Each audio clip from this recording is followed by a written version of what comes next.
And then I'll switch this to perfect. Perfect.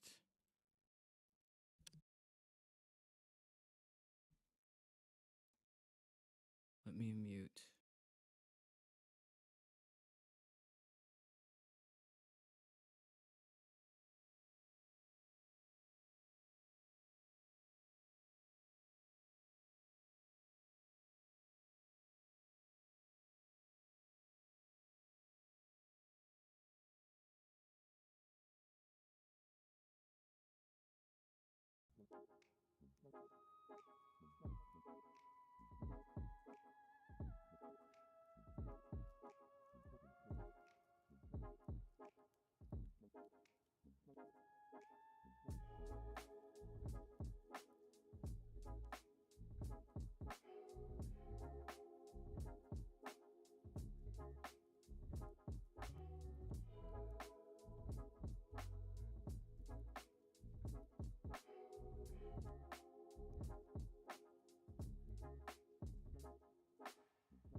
I'm gonna switch on my mic and then I will make you audible. We're already doing Dog of Wisdom. Hi guys. Hi everybody. I have here, I know we're all really excited. I have here with me Jingos. Hello. Hi gamers. Hi gamers. Okay, so who do I see? I see goodness. Ren. I see Pink. Hi Ren. Hi Pink. Hi AJ. Who else? I see the Rat Fricker. Hello, the Rat Fricker. I know you. I know you had to change your username because of Twitch. Yeah. And then hi Ditzy. Hi Waffle. Hello. Oh my god, Mama Rodeo. Hello. Oh, I'm so excited. Yay. And Max. Oh my gosh. Hi guys. The gang's all together. Hello. And then there's Noct. Yay. Okay. Hi everyone. And Yumi. I'm super excited. I will switch over to my waiting scene in just a second. Just wanted to say hi to everybody. And we have another Wormhole Wednesday waiting for us. Thank you for the follow, the Rat Fricker. So, hey guys. How's it going? How we doing? What's the haps? Are we ready for a really interesting, serious discussion on this very interesting, serious day? It's so much better than I could have possibly imagined. Isn't it amazing? I was not prepared. Did you get a haircut or something? Where are you and what's your data, Astro? What do you mean? What are we talking about? I'm confused. Jingles, is something wrong? I don't know. No, it's I love getting to see the color of your eyes so up close and personal. Look into my eyes. Look into my eyes. Oh, I'm looking. Who did your nails? And look, I do the little dance. Yay. My mouth opening is so funny. What could you possibly mean? What do you mean? I can tell you trimmed your nails. Yeah, I got a haircut, trimmed my nails, took out a little bit of my 401k, and then went on a bender and bought a goat, and then married a guy from Guadalajara. So, you know. He wanted to look good for me. I did. It's just for jingles. This is my maid costume. This is the equivalent. I'm honored. The 401k. Respectfully, it's giving space axolotl. What's funny is that so many people have mistaken me for an axolotl, or however you pronounce it, or a cat. I've gotten a cat. Lizard happens quite a bit.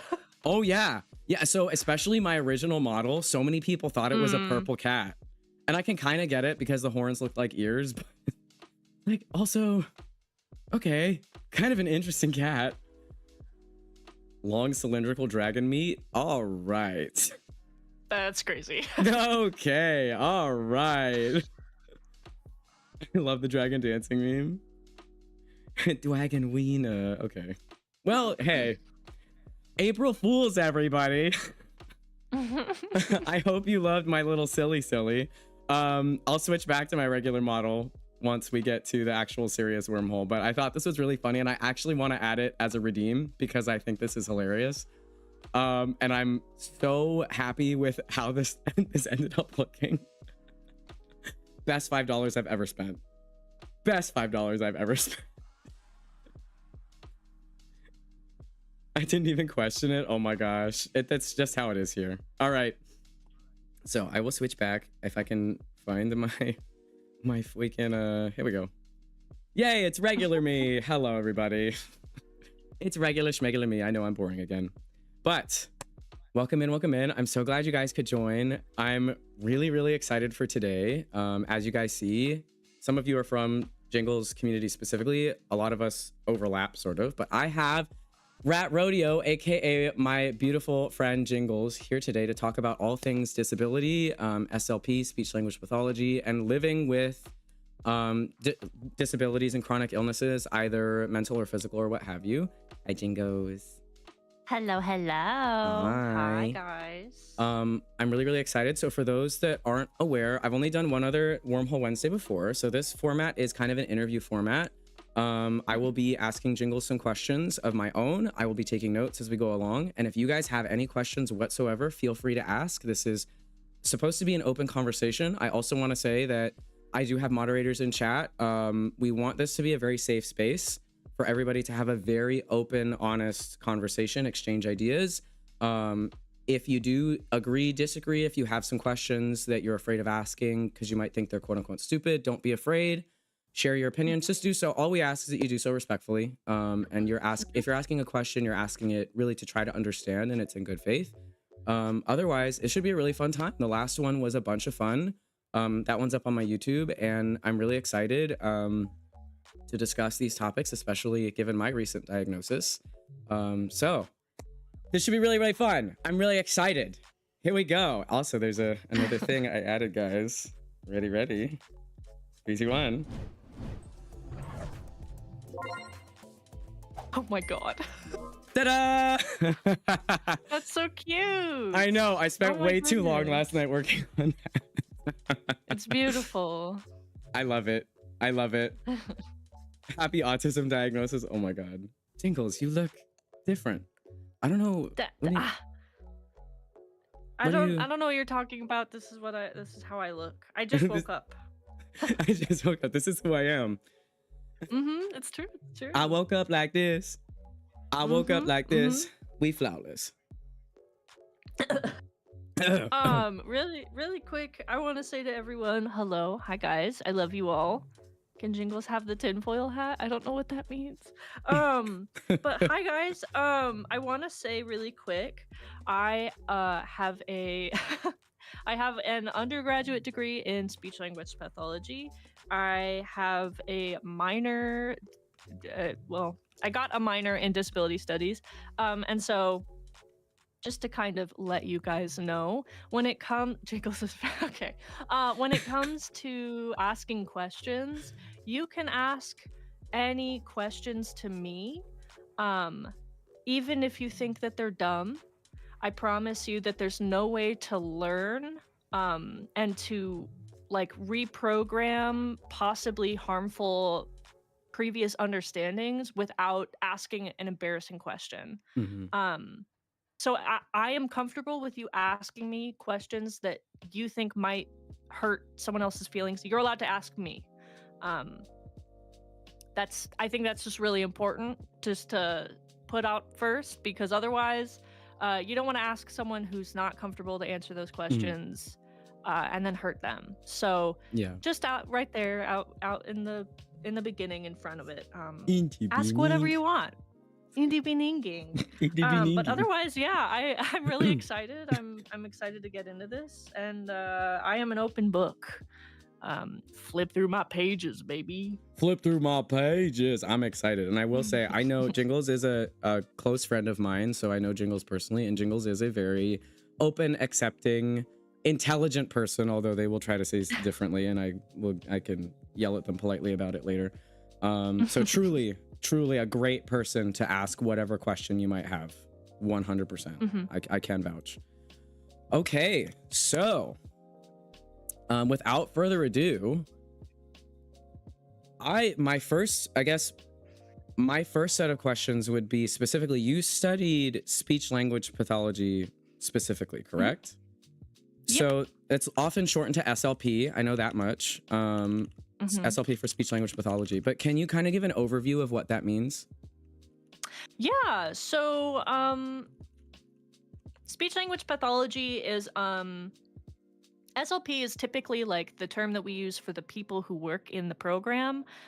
So like if you have an SLP, that's someone who works either in a school, in some corporate offices have SLPs, hospitals will have SLPs, and they work as someone who they're not necessarily a doctor. Like you have a doctorate because it's a graduate program. Some of them are immediate doctorate, some of them are to PhD. It just kind of depends on like what you're wanting to do in terms of your career, right? So like I have an SLP undergraduate degree, which means that I could go and be an SLP assistant, which is someone who, as it says in the name, assists an SLP. SLPs are often employed at schools, at hospitals. Changing loudness a lot. Yikes. Is that better? I'm moving a lot. I'm so sorry. SLPs work to assist children and older adults who are experiencing either injuries, post-traumatic brain injury, or if they were born disabled, they'll often have like developmental disparity where like we often work with like kids who have autism who are nonverbal. We work with kids who are experiencing other developmental delays. We work with people who have fallen or have experienced strokes. There's like a lot of, I can get into the weeds later. That is a really, really brief synopsis of what we do. It's kind of hard to explain fully. Yeah, I guess I'm kind of getting the sense that it's that speech language pathology by itself is a really broad category that encompasses a lot of different things. And it's funny, and you will know this, there's somebody in my life who I care about, very immensely, who works in special education. And so she works with SLPs, and she references that a lot. And I understand the idea of what sort of speech language pathology is, but she also references them in terms of the actual workers. So yes, my SLP, right? So my speech language pathologist, that person. But she also references OTs. So do you, and I know there's probably a lot of overlap, because whenever you're dealing with somebody, especially that has a developmental disability or, traumatic brain injury, you're kind of having to address a lot of different parts of the person at once. It's not just, oh, I'm literally here to teach them how to pick up a spoon. It's well, I'm also navigating the other complexities of their condition and their disability. So my next question would sort of be, is it like an applied therapy? Are you doing some kind of a therapy like an OT, or can you be like a research SLP, or is it more like you're directly working with patients? Yeah, so one, great question, LOL. But we work with a lot of different the field is incredibly vast. I would say we work with OTs and PTs all of the time. I wouldn't say so much as in schools, but we do work with like if you are in a corporate setting and someone who works at your company has tripped and fallen and experienced a traumatic brain injury, if the company is like a good company, you know, in the best possible circumstance, an SLP is hired to make sure that healing post TBI, that's what a traumatic brain injury is shorthanded to, post TBI, they are experiencing like everything that they could possibly do to get them back to or as close to 100%. So we're not perfect, obviously, but like in a school setting, SLPs are helping kids who maybe need help with their language. Some kids have lisps growing up, or they round their R's so that they talk like the disco and Marueda that I'm always doing. That is an actual, that is like something that we do with kids. Some kids just have a hard time with their R's. That's a developmental delay. We help adults post-stroke. There are research SLPs. That's something that you can go to either postgraduate degree or post, oh my goodness, what's the really big one? When you get your doctorate, your PhD, you can go into research. There's a lot of things that you can research. There's also you can, one of the classes that I took in college was speech science, which speech scientists are technically a different thing, but we work with them, and a lot of people who enjoy speech science also have an SLP degree, like as their undergrad, or maybe they got like 2 graduate degrees. There's a lot of overlap there. A lot of people also go into audiology if they have the time. And then there's also ENTs, which are ear, nose, and throat doctors. Oh, wow. That is, that requires 2 different degrees. It requires an actual degree to like be a doctor because they perform surgery, and then you can also get your other degree in either audiology or speech. So there's a lot of overlap. We work with a lot of different people. And it also just kind of depends on like where you're working in terms of like funding. Wow. So I didn't realize that there were so many specialties that require or utilize speech language pathology in some way. I didn't realize an ENT had to study or would study SLP. That's really interesting. Also, welcome in Aki and Sabine. Hello. I think you guys come from, I know Aki comes from Jingle's corner of the world. Hi, if you don't know, we're doing an interview segment regarding speech language pathology, disability, chronic illness, and neurodivergency. And Jingles is showering us with their beautiful brain juices. Ren is correct. You can also go all those different ways. Sorry. No, it's totally okay. Also, welcome in Caster. Hello. If you guys have any questions, please go ahead and ask. We are super excited to have this conversation. So if you go the other direction, you get towards psycholinguistics, phonetics, and classic linguistics. So,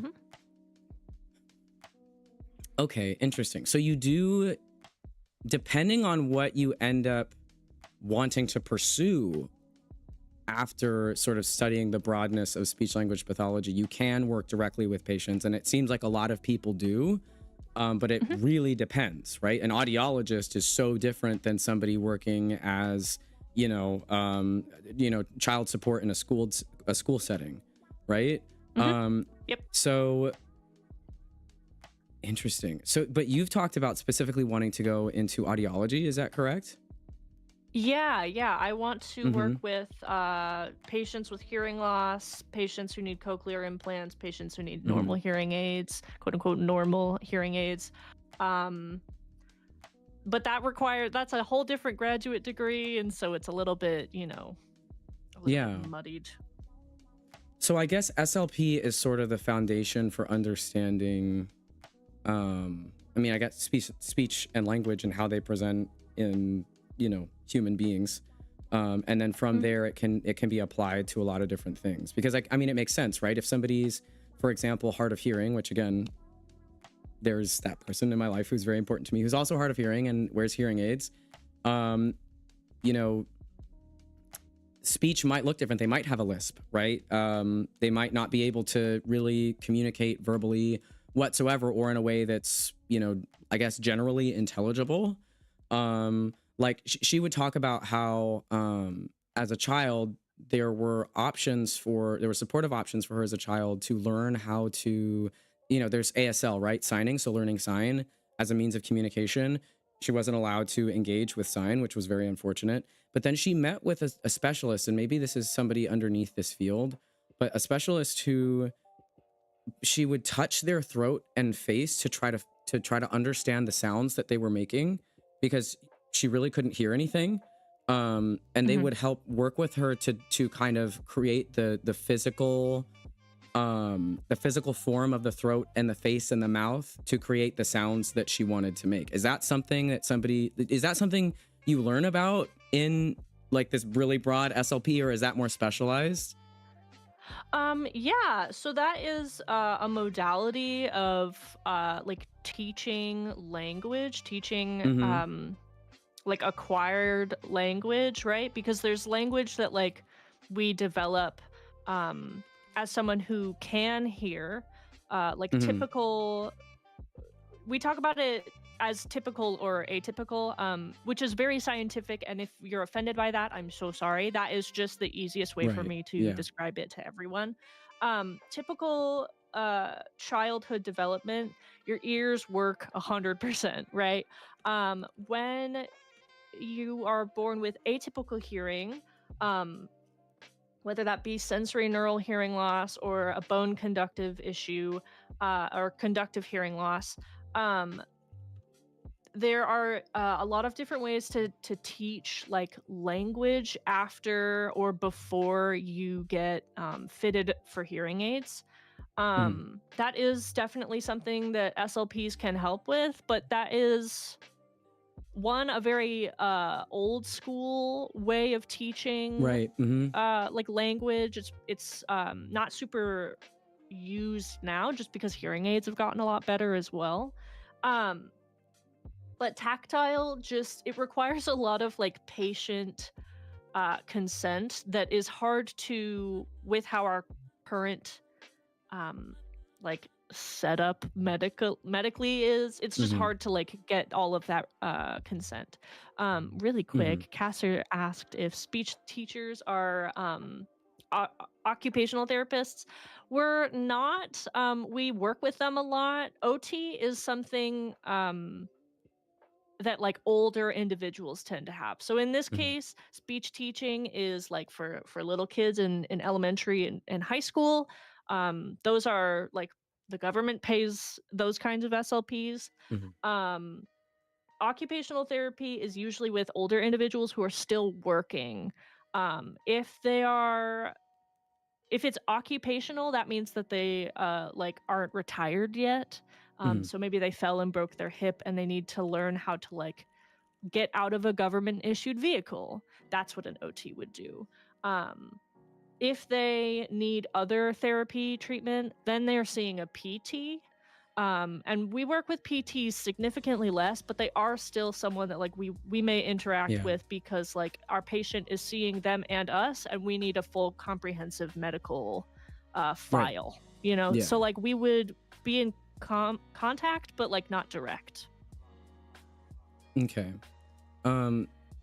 So in studying speech language pathology, it sounds like from what you described, there's a lot, because it's a sort of the study of, communication disorders and how the physical body, can communicate. So when you physically producing speech or, physically hearing speech, there's a lot that goes into the whole function of, hearing and thinking and then communicating and all that. So in the study of it, you've mentioned things like kind of almost the psychological study of linguistics or the cultural study of linguistics. I remember you talking about the Kiki versus Booba topic, which I know is kind of silly, but it also is kind of a, that sort of a topic of there is a psychological component to speech and communication, and there are actual phenomenon for that sort of a thing.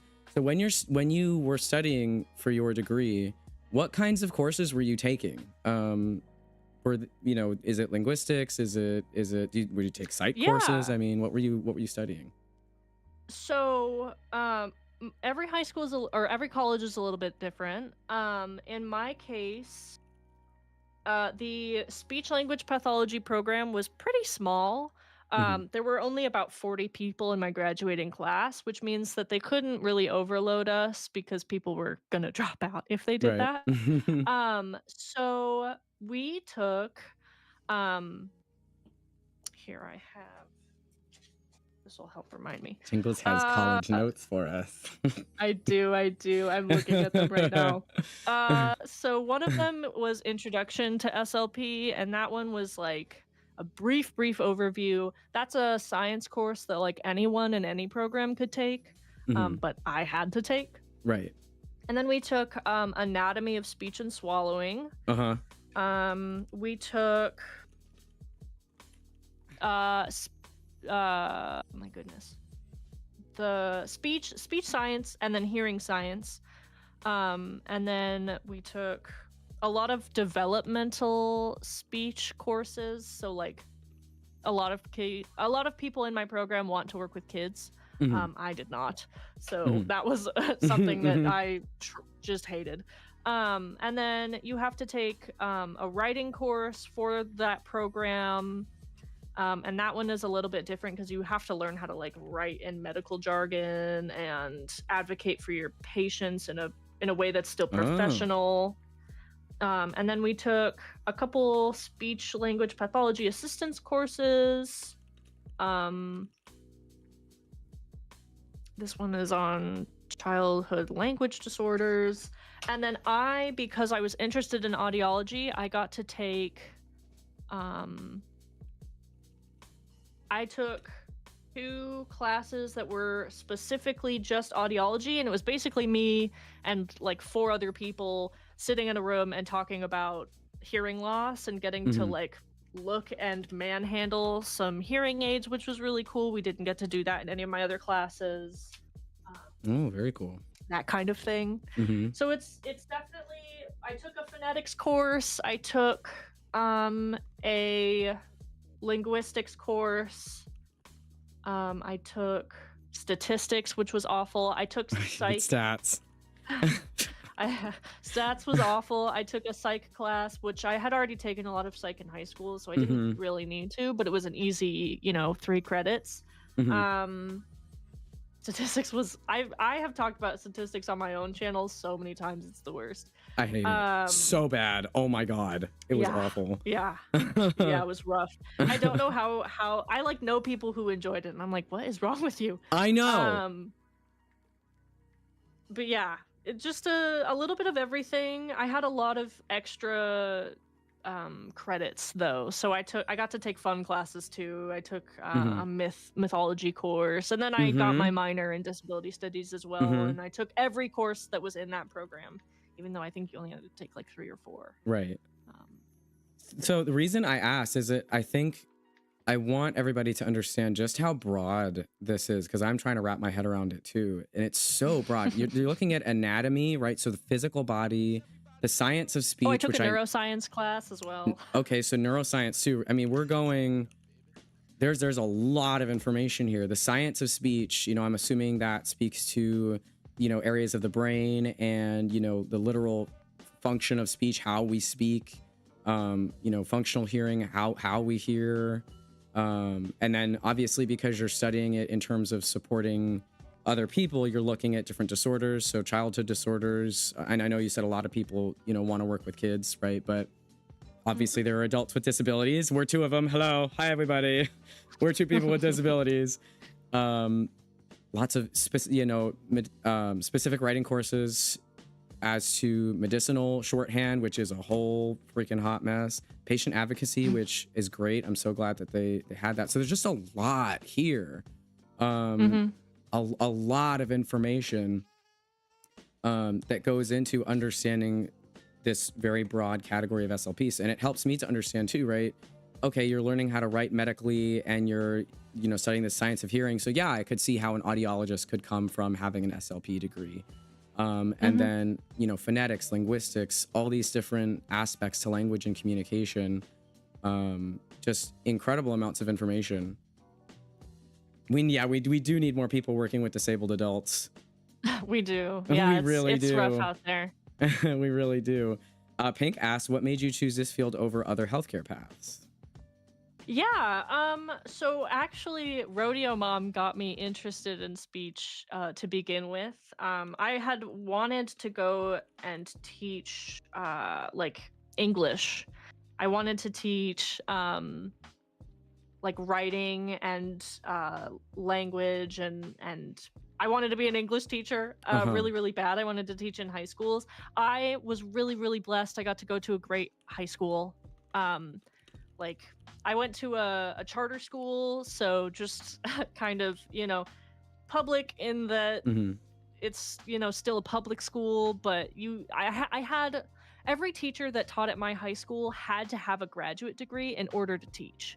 Oh, wow. Like anything. Wow. So, which is like something that you're never going to run into unless you're at a private school, which is unfortunate. It's incredibly unfortunate. But that was, what I got out of my high school experience. And so it made me really love kind of like the best that teaching has to offer. But teachers don't get paid well. Yep. Yep. And so when I was applying, especially in our state, Arizona is like 46th in education. Jesus. So my high school is very, very special. But when I was looking at applying to the college that I attended, because it was the only one I wanted to go to, my mom was like, hey, maybe you could do this and then you can still work in a school if you want, and you'll actually get paid. Like speech language typically pays between, oh goodness, 5 and 6 figures, depending on who is employing you. If you work for the government, it pays a little bit less. If you work for like I don't know, it's a little bit finicky. If you work at a college, it pays enough. But enough. She was like, hey, you can do this, and worst case, if you don't like it, you can always choose to go into teaching again. And I went, okay, I'll do that. And then my freshman year was really, really bad, and I almost dropped out. And then because it was COVID, and then I took my first disability studies course, and that was like, oh, this is really fun. I'll stay in college for this, if nothing else. And then I took hearing science, and I fell in love with hearing science. And at that point, well, I'm already a junior. I may as well finish. And so I did. I think I have a lot of self-doubt, and so I don't think I could have gone into any other form of healthcare. Just because your brain gets so full of like all of the things that you and what if you mess up a patient forever? Yeah. And so, this was There's like pressure. the perfect middle ground. Yes, there is so much pressure. This was the perfect middle ground for me to be like, oh, well, I'm still doing good. And Right. I'm not, breaking anyone's brains. And Right. that's enough. That's enough. That's good for me. I can get paid. I don't have to, break everybody and traumatize them forever. Also, welcome in, Bailey. Hello, hello. Pink says, "Yep, I feel this entirely. I don't think with my concoction of brain stuff, I could have gone into healthcare. LOL." I do think, Yeah. and I do want to get onto this topic, although I do want to ask you about hearing science. But I do think that it's interesting because some of the most motivated people to generate positive change for other disabled people are disabled people. But because we work in a system, in a society that doesn't work for us, it's so hard to be able to even help ourselves on a day-to-day basis, let alone go into these fields. Because, I mean, medicine is already so inaccessible, period, for just the average person. It's expensive. It's incredibly draining, physically taxing. You essentially have to have it made in order to go to medical school unless you get incredibly lucky. And then if you want to be any sort of therapist, I mean, the thing is, you have to be really in tune with yourself to know that you're not overwhelming yourself or burning yourself out. And for a lot of disabled people, we go a long time in our lives without truly understanding what's going on, especially with psychological or neurodevelopmental disabilities, especially because they're so underdiagnosed, especially in certain populations. So in particular, right, if we look at, a lot of AFAB people do not get diagnosed with ADHD and or autism when they do have them, because it presents differently, and the science behind it has been for a long time and still is in a lot of ways very misogynistic and sexist. And I think especially I think you could have so many good points about this, because I know what like socially educated, empathetic human being you are, and reading some of the things that you studied in terms of disability studies and patient advocacy. I think we get to a really cool conversation about that. But before we do that, I really do want to ask you about hearing science, why you fell in love with it, and what about it was just so interesting to you. Yeah, I think first off, I really just got lucky over and over and over again. My college had 2 different professors who taught the hearing science course. And the semester that I took hearing science, the professor that taught it opened the first class by saying, "If you bought a textbook, you should return it. I'm not going to teach out of the textbook. Okay. I have written a PowerPoint that is like, oh my goodness, I think it's like 600 slides. Jesus. I have it saved on because I wrote on it.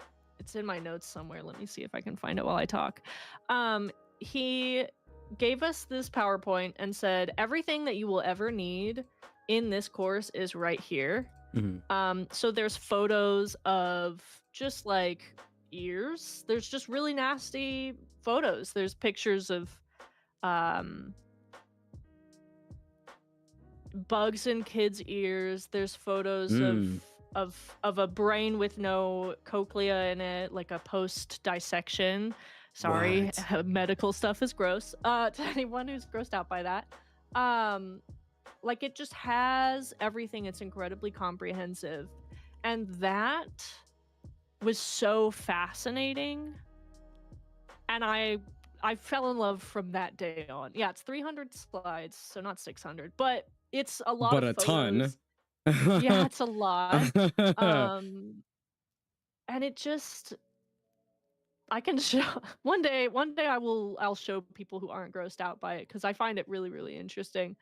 But just the order that he taught the class was really fascinating. He was like, okay, whenever I decide that like we've learned everything that we're gonna learn in a day, you're gonna go home. And if it's 30 minutes into an hour and a half lecture, then that's fine. Well, our lecture was actually 2 hours blocked out, but I don't think we ever stayed longer than an hour and 15 minutes. Because he just like knew when we were done. He just had a feeling. And I was really lucky to get that. I could show you sometime, Ren. Maybe I'll do an ear stream one day. But I just found that really interesting, and then I interviewed him on my own time after that. And he was just really direct with me about like what audiology actually looks like, and he um was really excited to see me interested in audiology. Mm-hmm. Um he was a great professor, and then later when I met the other audiology that or audiologist that taught at my college, he was even cooler than the first guy, and I was like, "Oh my goodness, this is awesome. Like what the hell?" And so it was kismet, you know? Mm-hmm. Like I feel like audiology and I met at like the best time, and we fell in love. I don't And we know. fell in love. And then Yeah. we were KISSING in a tree. And then we It's had many, true. many babies. It's Many true. nasty ear Yeah. babies. Yup. I do think we're in an ad, but I wanted to say I think you should, because I'm looking at all of these things that you studied and I go, oh my God, you don't talk about this, but this is so much information in one brain, dude. I think people would be so intrigued to listen to it. And the little tidbits you bring up sometimes, I just go, how did you just turn something as silly goofy as Kiki and Booba into something that named a phenomenon that I never even thought about, you know? Yeah, I mean, I think it takes a certain person to be able to be like, "Oh, the ear, something that's incredibly gross and people have you know, weird feelings about, and just Mhm. like falling in love with it." I think I think that says a lot about me. I think also like I've always found medicine really interesting, Mhm. and the brain really interesting. Linguistics is fun. I don't I I like linguistics. I don't like the rules of language. And those are not the same, but they are often taught in the same day. And I don't Ooh. like that. But I find linguistics, I think phonetics was also something I loved. And I think if I could go and be a phoneticist, I would do that instead, because that's really interesting. Um, Phoneticist. but my college didn't have that, and so I couldn't. Phonetics is the study of language sounds. So we have our own alphabet, and we have linguists are the people who came up with Kiki and Booba. That's true. That is true. Um, phonetics. Phonetics. The phonetic alphabet is something that you can use to basically understand speech sounds no matter where the person was born, no matter what Mhm. language they speak. It's incredibly interesting. There's letters in that alphabet that I could not even begin to explain to you, because the American English tongue cannot make those sounds. Mhm. That is so cool to me. And so if is it what you see in the dictionary, or is it different? It is similar. Sometimes the dictionary is unfortunately wrong, but that's because the American English dictionary um is only American English, right? Like if you had a dictionary that had every word of every single language spoken, and well, you couldn't even, because some languages don't have written forms of their speech. But like if somehow you could, then it would be, then yes. If you go on Wikipedia, you can often find transcription. And it's often right. But there's like glottal sounds that, Mhm. like I said, the American English tongue and mouth are not capable of making. Mhm. And those are sounds that you can only find in like genuinely tribes in Africa. Mhm. And so that is really cool. Yeah, Do you there are go into the some. history of those sounds? Sometimes it depends. Well, sometimes, because I've gone down the rabbit holes of, etymology of words and sounds too, and a lot of the times, just in my, my Googling, is sometimes origins are really hard to kind of pinpoint, or Mm-hmm. things are so broad, because I mean, basically, you'd have to be able to track it back to the first quote unquote language ever spoken, but language isn't always spoken, right? And that's a function or a facet of disability. Language can be signed, language can be drawn, language can be, completely just understood. Body language exists, right? So there are a lot of different ways to communicate. And I would think that would be part of being a, you know, if you were specifically a speech language pathologist, or but a lot of these different specialties where you work with, you know, disabled children or adults. From my understanding, some of it is also you're literally helping make language accessible for them, because, you know, for the sort of abled, I will say abled communicator, I don't know if that's the right term. There are probably better terms that you could yell at me about. But not saying you would yell at me, but you know what I mean?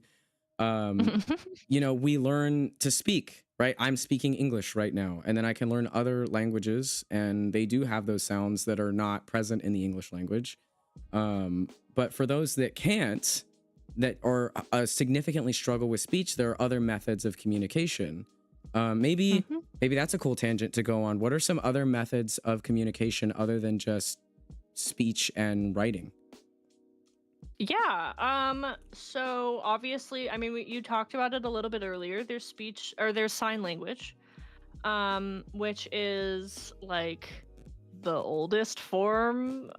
I think like sign language is something that like because so humans need to be around other people. Yes. And so body language and sign language are some of the oldest forms of communication that don't involve speech, right? Like obviously body language is something as simple as like putting my hand out to touch someone who's going through a hard time, right? Like that is a form of language in itself, and it tells you like I'm here for you.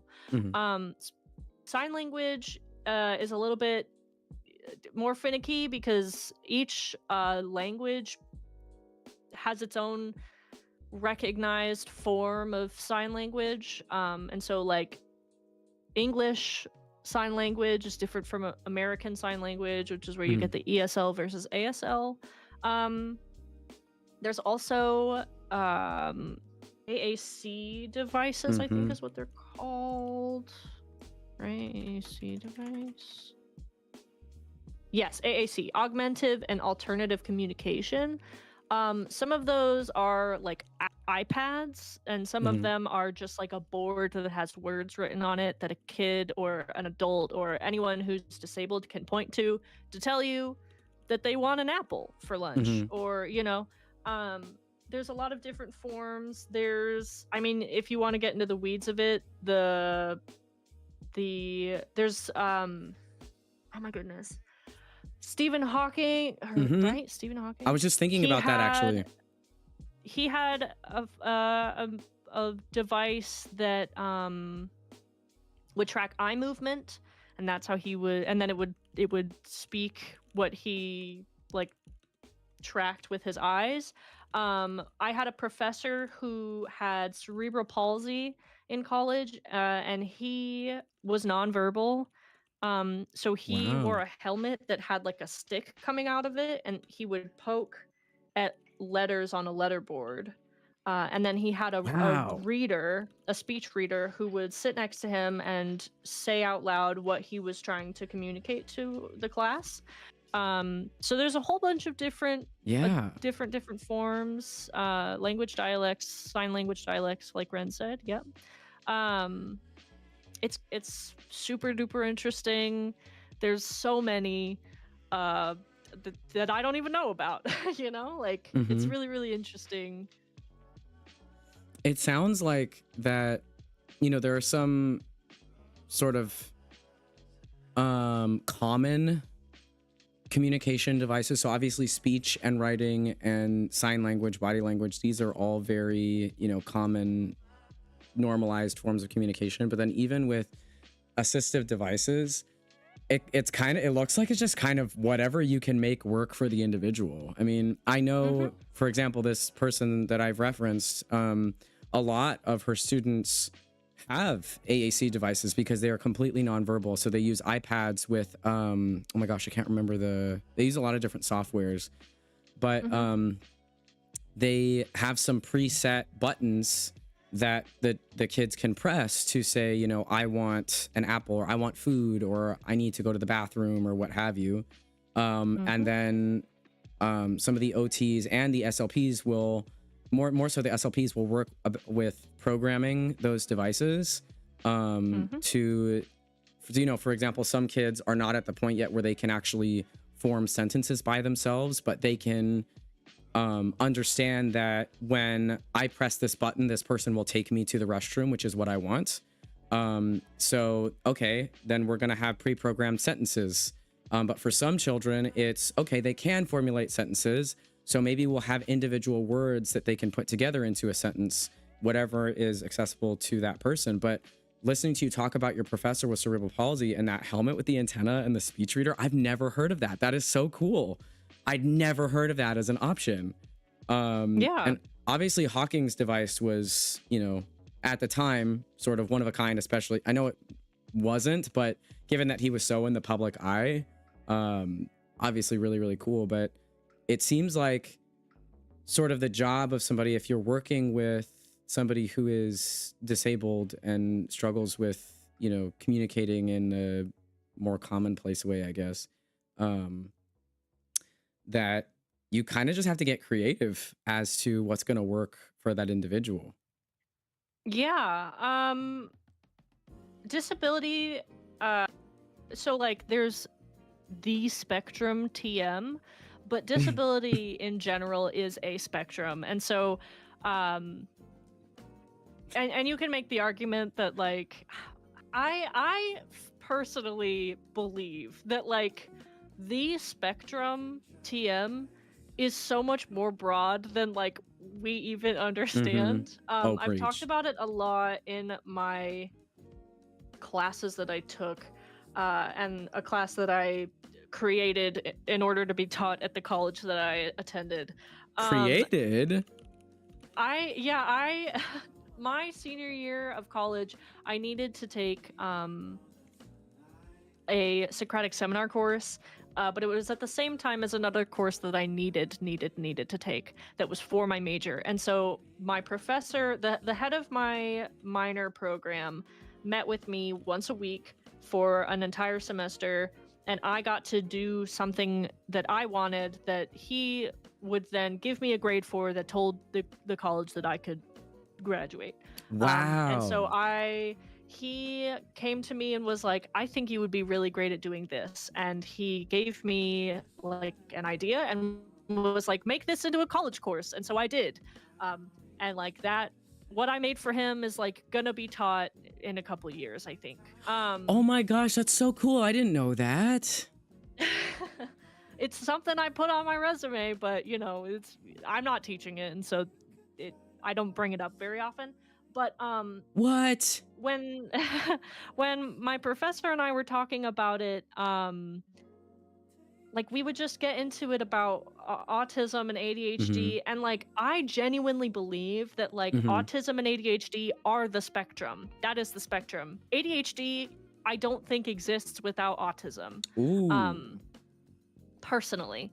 And I know that there's like a lot of misnomer about that. A lot of people might disagree with me about that, and that's totally okay. That's what science and education is for disagreeing. But like the overlap is so and as the years and years grow and like people are getting addicted to their phones and all of this other shit, you're just seeing that like maybe autism and ADHD are two sides of the same coin, and the coin is actually a brain. The Venn diagram is really a circle. It is. And so when I'm talking about the spectrum TM, I usually mean like disability or autism, ADHD. You could even throw in some personality disorders. I genuinely think like neurodivergence is a whole other cake. And then there's a spectrum, which is just that like disability is a spectrum. And through your life, disability is non-linear. Yes. And so to get back to what I was originally saying, like there's just you make your assistive devices and your world tuned to you. And if that means that you use a piece of paper that has words written on it and you point to them, then you use that. But if you can afford to get nicer things and those things will actually help you more, then I recommend those. But it's a little bit of everything for everyone. And the financial aspect is a big part of that. Right. Yo, absolutely. Unfortunately. Being disabled is not cheap in this world, especially not in America. I think one theme, and it's something that I really need to internalize too, I think we all do, is that I think you're right. I don't know. I was talking, one of my exes, her mom was a research psychologist. So she had her PhD in psychology. It was something specific. I don't remember what her dissertation was on, but we would talk a lot about how there's this, and now we're going to go into the social media of it all, but there's this idea in the world that there's something like a neurotypical brain, and that, you know, there is a way that these mystical, perfectly neurotypical people function that, you know, neuroatypical people just don't in any way. And we both said that just doesn't make sense. We all, and Pink and I kind of touched on this in our conversation too, that all of us at certain points exhibit in small ways, you know, symptoms of a lot of different disorders, of a lot of different neurodivergencies. It doesn't inherently make it a disorder, but it also doesn't make you neuroatypical, in my opinion, or neurotypical, because what is a neurotypical brain? What does it mean to be neurotypical, right? There isn't some, my name is Bob Joe, and this is what a regular brain works, right? I'm doing big air quotes, by the way, super big, sarcastic air quotes. But I kind of think that's how it works with all, you know, mental disorders and disabilities, is that I don't know that I could really say that anybody is just not at all atypical. I guess I think that's dishonest, and we got some good comments, but I want to hear your thoughts on that in just a second. Phone addiction has to also do with your environment, because who wouldn't be addicted to their phone living in the USA? Yeah, life sucks. Exactly. Not only that, but also being on the phone and distract is a good way to manage symptoms like pain. Yes. It's a coping mechanism. And I also this made me think about this idea of, you know, a lot of these things, they're classed as neurodevelopmental, but if you exhibit all the symptoms of that disorder and we start to be disordered in our daily conduct, and you qualify for all the symptoms, do we maybe need to shift the diagnostic criteria? I don't know. But what do you think about this whole idea? Everybody's a little bit neurospicy, and about the neurotypical brain, especially with your specialty. I wonder, is that something you talked about in class? Oh my goodness. Okay. So I'm gonna answer your question by saying a whole bunch of stuff that doesn't sound like it's answering your question, but I swear it is answering your question. Okay. I almost want to wait because I see that we're in an ad, but I can kind of go around it first for a little bit. So when I took disability studies the first day of class, my professors, because it was co-taught, like I said, the person who taught my disability studies introduction course, there was a guy named John and a guy named Michael, and Michael has cerebral palsy, and or Matthew actually is his name, not Michael. Matthew has cerebral palsy and was fully online because COVID was happening, and when you have cerebral palsy, you can't be around people who are sick. You can't, because that could send you into the hospital, even if it's the cold, you know. And so there was John and there was Matthew, and they taught from two different perspectives.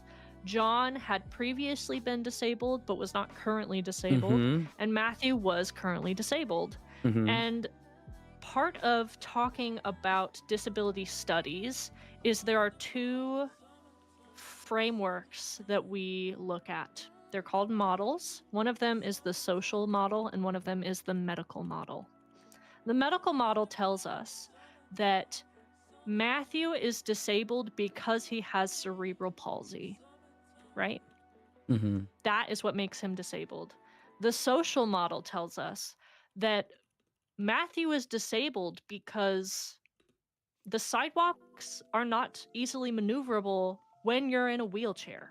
And buildings are not easily maneuverable if there's a second story and no elevator. And that is what disability is. Disability is that the world cannot Right. accommodate you, not that you cannot accommodate the world. And those are two very important frameworks to look at. And we're constantly Ooh. looking at both of them all of the time because both of them are correct, right?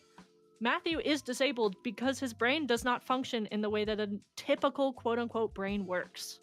That's accurate. That is true. His body is not operating in the typical way. However, if buildings made it easier to if the elevator was right in front of the building, or like when you first walk in and the doors are wide enough for you to get into them with your wheelchair, you walk right in, and to the left there's an elevator that you can access all of the time. That makes it less disabling because it is made for you. Right? That is also an active and correct way to view disability. And so that's why I'm constantly telling people to accommodate for themselves. Like use your accommodations, whatever they may be. We can talk about diagnosis till the cows come home. I would love to. I think diagnosis is disabling. I think it is necessary. Ooh. That is true. Diagnosis is incredibly necessary. However, the in the US right now, getting a diagnosis for an adult female in the college town that I lived in, there was one woman who did specifically AFAB autism diagnoses. And when I talked to my therapist that I was seeing at the time about them, she told me that without insurance, it was thousands of dollars. Right. Yeah. Why? Incredibly expensive. Why is it that expensive? What could you possibly need all of that money for? I wouldn't know, honestly. I don't have an answer for Right? that. You'd know better And than I do, so and you're saying what you're saying, so it's like it is it's so like those systems don't benefit the people who actually need the diagnoses. So you have to create accommodations for yourself. And if that means sometimes that like you're gonna self-diagnose, and when people ask you if you are blank diagnosis, you have to lie, do that. Do you get the accommodation? Either like get the accommodation if you can get the accommodation. Create accommodations for yourself. If that means that like, well, okay, I will say medication is a completely different field. If we're looking at the social model exclusively, make your house accommodative to you. Make your house accommodative to the people who may be entering it. If you have a friend who's in a wheelchair, try to put a ramp on your front door. If that means you get a bunch of plywood and you make a ramp every time they come over, do that. But like, diagnosis is incredibly disabling. It requires you to know yourself on a level that a lot of people don't know themselves. It requires you to like be willing to admit that you're disabled. Disability is so hard to experience. It is. And so to be ready to acknowledge that you might be disabled in whatever form that may take, that's really hard. It's really hard. And so my opinion on diagnosis is that as long as you're not hurting yourself, and you're not hurting the people around you, and you're not maybe taking drugs that a doctor has not told you you should be taking and given you a prescription of, that is important. Like if saying that you have ADHD helps in any way, and changing how you operate, creating notes on your phone that give you a list, that is accommodating your ADHD. If I'm having a hard time cleaning my room, And making a list and posting that list on like the wall of my room will help Mm-hmm. me get my chores done. I'm Mm-hmm. gonna do that. That's an accommodation. Mm-hmm. So it's Right. it's a part of it is learning what an accommodation is Yeah. in the first place, and then utilizing them in your everyday. Absolutely. I think, again, it is so important for everybody listening, because I know so many people here are neurodivergent or chronically ill and or disabled, yada yada, right? Whatever. A lot of us are spicy in the brain and in the body. We'll call it that. Mm-hmm. And please, please, please, if something can help you go about your day-to-day life in any way, do that thing. Invest in that thing. You have no idea how much of an impact it could make on your day-to-day life. Please accommodate yourself, because the world is not going to accommodate you as it works right now. And that's unfortunate. I wish it did. I wish it did. I wish the world worked for us, but the system does not.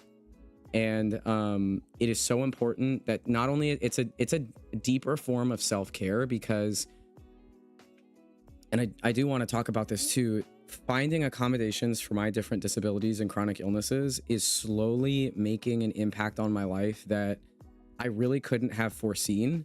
And I cannot express enough how important it is. And I wanted to read, got some comments. Oh my God, scroll. The sidewalks are either small, rocky, or there's no way to get into a store building without needing someone to help move your wheelchair. Yeah, no, I remember, and again, the ADA exists, the Americans with Disabilities Act exists, but so many businesses that people are so ignorant still. They just don't, it's like they're just clicking buttons to set up a business or set up a school. Because, for example, in the college that I went to, when I first went out of my state for college, the entrances are supposed to be disability accessible, right? So somebody who's in a wheelchair or somebody who uses a walker or a rollator or what have you should be able to easily access the entrance to the building. However, the button to activate the automatic door never worked. It just never worked. And it was reported so many times. So there were people in wheelchairs who could not get inside their dorm buildings. They could not get into their rooms. And they basically always had to have people around, which this is also an accommodation, always have somebody around in order to let them in so they can just rest, so they can go to bed. And then the elevator, there was only one elevator, right? So if people were using it, you were just sitting there stuck for however long. It was just a poor system. And there are so many examples of the world being inaccessible for disabled people. But I remember seeing a video too of these automatic delivery robots on sidewalks. And there's somebody in a wheelchair who is taking a video of the robot in front of them. And the robot was literally stopping in front of them so they couldn't move forward. I mean, what the hell? What is that about? What is the programming where you say you see this object? I guess it's that it sees something and stops so it doesn't run into it, but the person was behind them. So why? I don't know. I didn't understand it. But the world is not designed for accommodating people. It's designed to basically have you sell your soul and sell every aspect of who you are in order to be productive. And that's the whole capitalism of the system. Social stigma is already Caster says social stigma is already bad enough as is regarding disabilities. Absolutely. And then Waffle says disability awareness movement, Capital Crawl. Oh my God, that makes me cry. I'm certain you know about the Capital Crawl. Oh yeah. The photo of that little girl. I could cry right now thinking about. Literally, I'm getting emotional thinking about it. I remember that image, and it's just, I sit there and I say, God damn, how can you people not get it? I don't understand. This little girl has more bravery and strength than all of you stupid people sitting in seats in the American government. She's sitting here crawling her way up the Capitol steps to tell you something, right? And people are just so unwilling to listen. But we all need to accommodate ourselves more. I do think something you said, so the diagnosis is disabling. I love that. You said some really powerful things. In fact, I want to send these to you as quotes because they're so good. And I'm so glad I'm taking notes. But diagnosis is disabling. So, I mean, there's the piece where it can be so expensive. I was blessed that my autism diagnosis and evaluation was covered by my insurance. That is not everybody's experience. I know that much. But But then the other piece of it is to know yourself that deeply, to know that you have these conditions. It basically requires therapy. Like you have to. You don't know these things off the bat. I mean, going back, your parents have to be incredibly well versed, and then they have to, you know, not be biased and da da da da da, in order for you to have a chance to understand yourself as well as you need to, and then willing to admit that you're disabled. That's hard for me. It's still hard for me to admit that I am disabled. I know that I am, right? You know, literally, but I usually just default to chronically ill, because if you look at me on a day-to-day basis, I quote unquote look abled, right? I can walk, my body looks healthy. You know, there's no reason why somebody would outwardly assume that there's anything going on behind the scenes. And so I almost feel like we talked about this concept of stolen valor when I say that, and I know it's so psychological. And it's part of why we don't go for our accommodations, is because we're, you know, we feel so insecure about identifying in different ways. Is that something you also talked about in these various courses, this idea that, you know, people identifying as disabled and how difficult it can be to kind of self-identify and then seeking accommodations that way? Yeah, it's a little bit difficult when you're looking at disability, physical disability versus like neurological disability and neurodivergence, right? So Yeah. Often the system in America is set up to look and feel like there is one big pie and everyone gets a slice of it, and when you get your slice, there's no more pie after that. That is not how the system should be. The system should be that there's an infinite amount of pie and everyone can have a slice because there's more pie left over.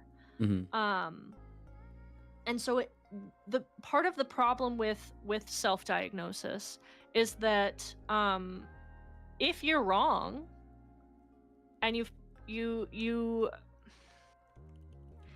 you're wrong, you've taken that spot from someone else who needs it. Oh, okay. Which is not a reality. Well, it should not be a reality. I don't work in the government, so I can't give you an actual number, but like it should not be a reality, but it often feels like it is. Accommodations are incredibly limiting and are limited. And when you're trying to get accommodations with a job, you have to fight tooth and nail just to get like an extra 15 minutes to decompress in between like hard projects at work, you know?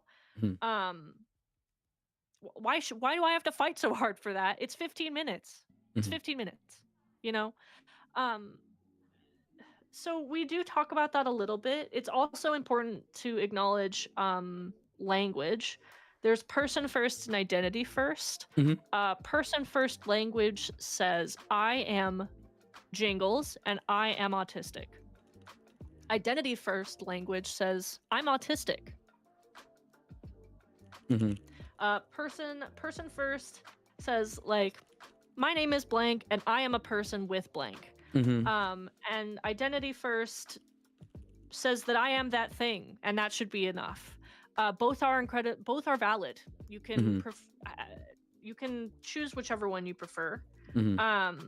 I like identity first language because like I like that I'm autistic. I think it's an important part of who I am. I think it frames a lot of my conversations. It's important to me that people know that I'm autistic because like we've talked about this on our own. I'm incredibly honest, almost to a hurtful degree. I can be painfully honest, and I can hurt people's feelings, and I don't want to do that. I don't want to hurt someone's feelings if I'm very frank with them. And so letting people know beforehand that like, yeah, I'm someone who's autistic, and that means that like, you know, I'm gonna struggle with being blunt or non-emotive or over-emotive. It kind of depends on your flavor. Right. That's important. That's really important to me. And so I prioritize that kind of communication. But some people don't like that because they want to be seen as a person before they're seen as their disability. Mm. So some people, when we're in class, I think he would like make us write down which one we preferred on like a name card, and then we would Okay. have to like talk to the other kids in our class. Mm. And that was, I really liked that. I think that helped communication across Right. the board. But not everyone might like that. Not everyone wants to acknowledge that they're disabled. Disability is an incredibly private thing for something that often people can see, which makes it kind of becoming disabled is a process of grief. You have to. You are on fire, dude. You have to like experience the loss of something, even if you thought you weren't disabled before. Like to find out that you're autistic means that you have to like look back at all of these times in your life where you didn't perform to the social standard, and then like grieve at the fact that like I was the last person to know. Like sometimes you're the last person to know. Yeah. And that's hard. Me. It's hard. Right? Like elementary school especially, I think, is a great way to look at it because kids are fucking brutally honest. Kids are mean, and they don't mean to be, but like, I mean, the joke is that you can't ask someone if they're pregnant, but like kids will often be like talking to someone who is bigger and being like, when are you having your baby? Like that literally happened to my mom. And she was like, I had a child 6 years ago. I don't know what you're talking about. That was literally a story that I can remember. And like, kids don't mean to be mean, and sometimes they do, but oftentimes they're just blunt. And so when a kid notices that you're different, they're going to let you know. They're going to let you know. And so I was bullied for a really, really, really long time, and I did not know that I was. I did not know that I was different until literally like 19. And so that is, like I said, a process of grief. You have to reorient kind of everything in your brain to make sure that if you don't want people to know right away that you're different, you have to be hyper aware of the ways that you're different and then not do them. And I think that's why I prefer like identity first, because like I am autistic and that's going to frame every interaction I have until the end of time. And if that means that you don't want to interact with me, then that's okay. You know? Interesting. I have a point that I really want to get to because you said a whole lot of things and you made some really good quotes, but I want to read some of what people have said. I saw Screech came in. Hello, hello. I like identity. Ren says, I like identity first too because I'm as red-haired as I am autistic. It's intrinsic, period. Absolutely love that. I love that. This interview just reveals why I feel so incredibly safe with Jingles. I know, and I want to speak to that in just a second. Jingles, I'm going to read you a little bit, I think. Okay. And then Ren says, for me, I didn't understand I was different till I was 28, 30. So yeah, hardest of hard agree. Oh, and then Waffle says, related to diagnosis, gave me a rec to see a psychiatrist, and she said I seem to have ADHD, but I'm not bouncing off the walls or anything, so it's not severe. I guess I've been told since childhood to keep still and stop being so hyper, so I found ways to cope and keep myself from being annoying in that regard. Okay, there's a lot of language in there that I feel that can be picked apart. The one thing I want to say to you is that ADHD is not necessarily about bouncing off the walls. For example, I don't have hyperactive ADHD, right? I have inattentive type, and my evaluation, when you actually get evaluated, at least in my experience, it was very thorough. So I understand how my ADHD manifests in my brain, and what that looks like in terms of how I struggle individually. So I will say that much. ADHD is a lot more than just running around and being, you know, distracted very easily. There's a lot more to it than that. But I understand what you're saying, that, you know, I had people tell me, like, Jingles, you know this. I had so many people tell me, hey, something's a little spicy up in there. And I would go, really? Are you sure? I don't know. I feel pretty normal. And then you guys were like, no, no. And I wanted to say something because it's actually, I feel like I can relate to you really hard on this, and I'm really glad you said it. So this was the point I wanted to make. You said that I can be very blunt and I can hurt people's feelings. And I relate to that very deeply. And this is actually one of the reasons why I wanted to pursue an autism diagnosis. It's because I have been told by every single person, and people who love me to this day and people who do not, it does not matter. Every single person I have ever known at one point has said, it seems like you're mad a lot of the time. And I will go, what are you talking about? Because I don't know what they're saying. And Pink and I had a discussion recently as to this, because, and Pink, if I don't know if you're still listening or not, right? You know, love you, Pookie, you're a big time friend, right? This is so not any kind of negative. But she explained that in a moment, it seemed like I was angry, and she felt bad about asking if I was or not. And I said, I wasn't, but I get that a lot. And it's why I pursued the autism diagnosis, because I would then ask people to tell me or ask me, do I seem mad or am I mad? Right. And so you said you can hurt people's feelings by being too blunt. But I will say, I think there's a caveat there, because when we had our really big yap sesh, when I asked you guys if you would just listen to me, and you guys listened to me for like 3 hours and ingested so much information. What I did was I was very clear, and I said, these are my boundaries, right? I want you to be honest with me. I want you to, you know, if you have meaningful advice, I am open to that, but I want you to understand that right now, this is a very sensitive topic, and trying to change my mind is not something that I'm going to take very well, and it will make me upset. And I will tell you that with that framework, I mean, you said beautiful things that you were direct, you were honest. And I don't know if it's that we're both neurodivergent, but there was nothing you said in that whole process that was harmful or mean. It was blunt and direct, but it wasn't harmful or mean. And the reason I say that is because I think that's part of why the identity first language is important. And I think it's also surrounding yourself with people who understand you and understand how to accommodate you. Because I would need something like that in order to know, like with autism, rules are our pookies a lot of the time. We love when there's a rule, when there's something, okay, I know what I need to do, and then I don't have to worry about whether I'm doing it right. So in that situation, you know, it's not, I know that feeling of my bluntness is mean to some people and this, that, the other, and I can understand that, but I also look at the perspective of, you can be blunt and incredibly kind and loving and say exactly what somebody needs. They just also need to communicate. Yeah. Right? You get what I'm saying? Yeah, I think I will say to bounce off of that while being vague.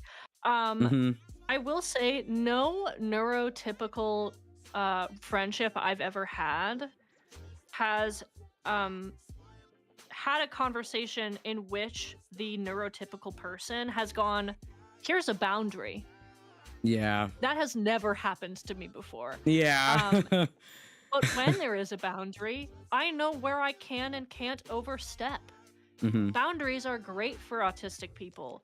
I would like if every conversation had boundaries so that I knew that I wasn't making a joke that someone might find distasteful. Oh, really? Or Interesting. like being like as someone who like who likes being funny, I often will leave a conversation and be like, "Oh my god, I really like their face didn't look like they were upset by that joke that I made, but I know that that joke could have upset their hurt their feelings, and I really hope that it didn't because that's not Mm-hmm. what I'm going for." So I leave conversations being incredibly anxious all of Mm-hmm. the time, Yeah. and that almost is never the case. They're almost never actually mad at me, but like you made an accommodation by setting a boundary, which is something that like neurotypical people don't consider and don't do. And thus, relationships with neurotypical people are often, in my case, not common. Yeah. um, and so Right. I do like that's something that would never happen in a quote unquote normal relationship. Um, but it did mean that like I got to not overstep boundaries while still giving you my opinion in the nicest way I could. Yeah. So that you made an accommodation for yourself and me and Exactly. everyone else in that call, and I don't think that that would have happened if you were quote unquote normal, you know? If I was normal. Yeah. I would be so boring. I would be bored of myself and True. annoyed. I would not be funny. So.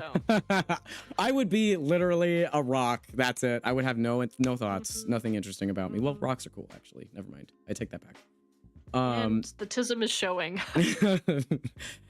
Anyway, I could go into a talk about minerals, but that's not today's segment. That might be Hill's segment though. I was gonna say, yeah. Yeah. um, I know a lot of people are talking. They're making really good points, but I do want to say, I think there is something about, you know, who you surround yourself with. I think this is a universal thing. Who you surround yourself with is really important. And it's okay if we basically solely surround ourselves with people who are neurodivergent because they more often know how to communicate in ways that is mutually beneficial. That's the thing for me, is that a boundary, whether we're talking about it from a neurotypical or neurodivergent perspective, should be mutually beneficial because it's protecting both people. For example, in that situation, I'm telling you, you know, if you overstep this boundary, it's going to make me upset. So I don't want to be upset, and you don't want to make me upset, and we don't want to get into an argument. So everybody wins, right? Yep. It should be that way. I think that, and it hurts my brain. I think the thing that I notice the most is that neurotypical people think that things are communicated when they're not. I need very explicit communication. I need you to tell me exactly what you want from me. Do not mystify it. If it's something you're holding inside and I'm just supposed to guess based on body language, I'm going to get confused and I'm going to miss something. And this is why I say, tell me very directly, right? There's a very low likelihood I'm going to get hurt by what you say. If you are telling me directly, I do not like it when this happens. I will just say, okay, I will not do that thing. I get it. Perfect.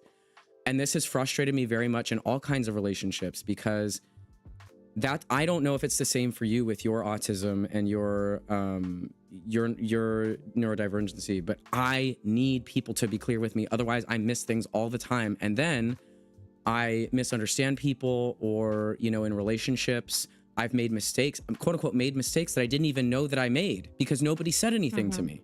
Right. And it's so frustrating. And then I have to sort of apologize after the fact and go, but I didn't know I did anything wrong. And I would have done something different had I been given the chance, you know, to understand. Have you experienced that? It's very real for me right now in a lot of ways.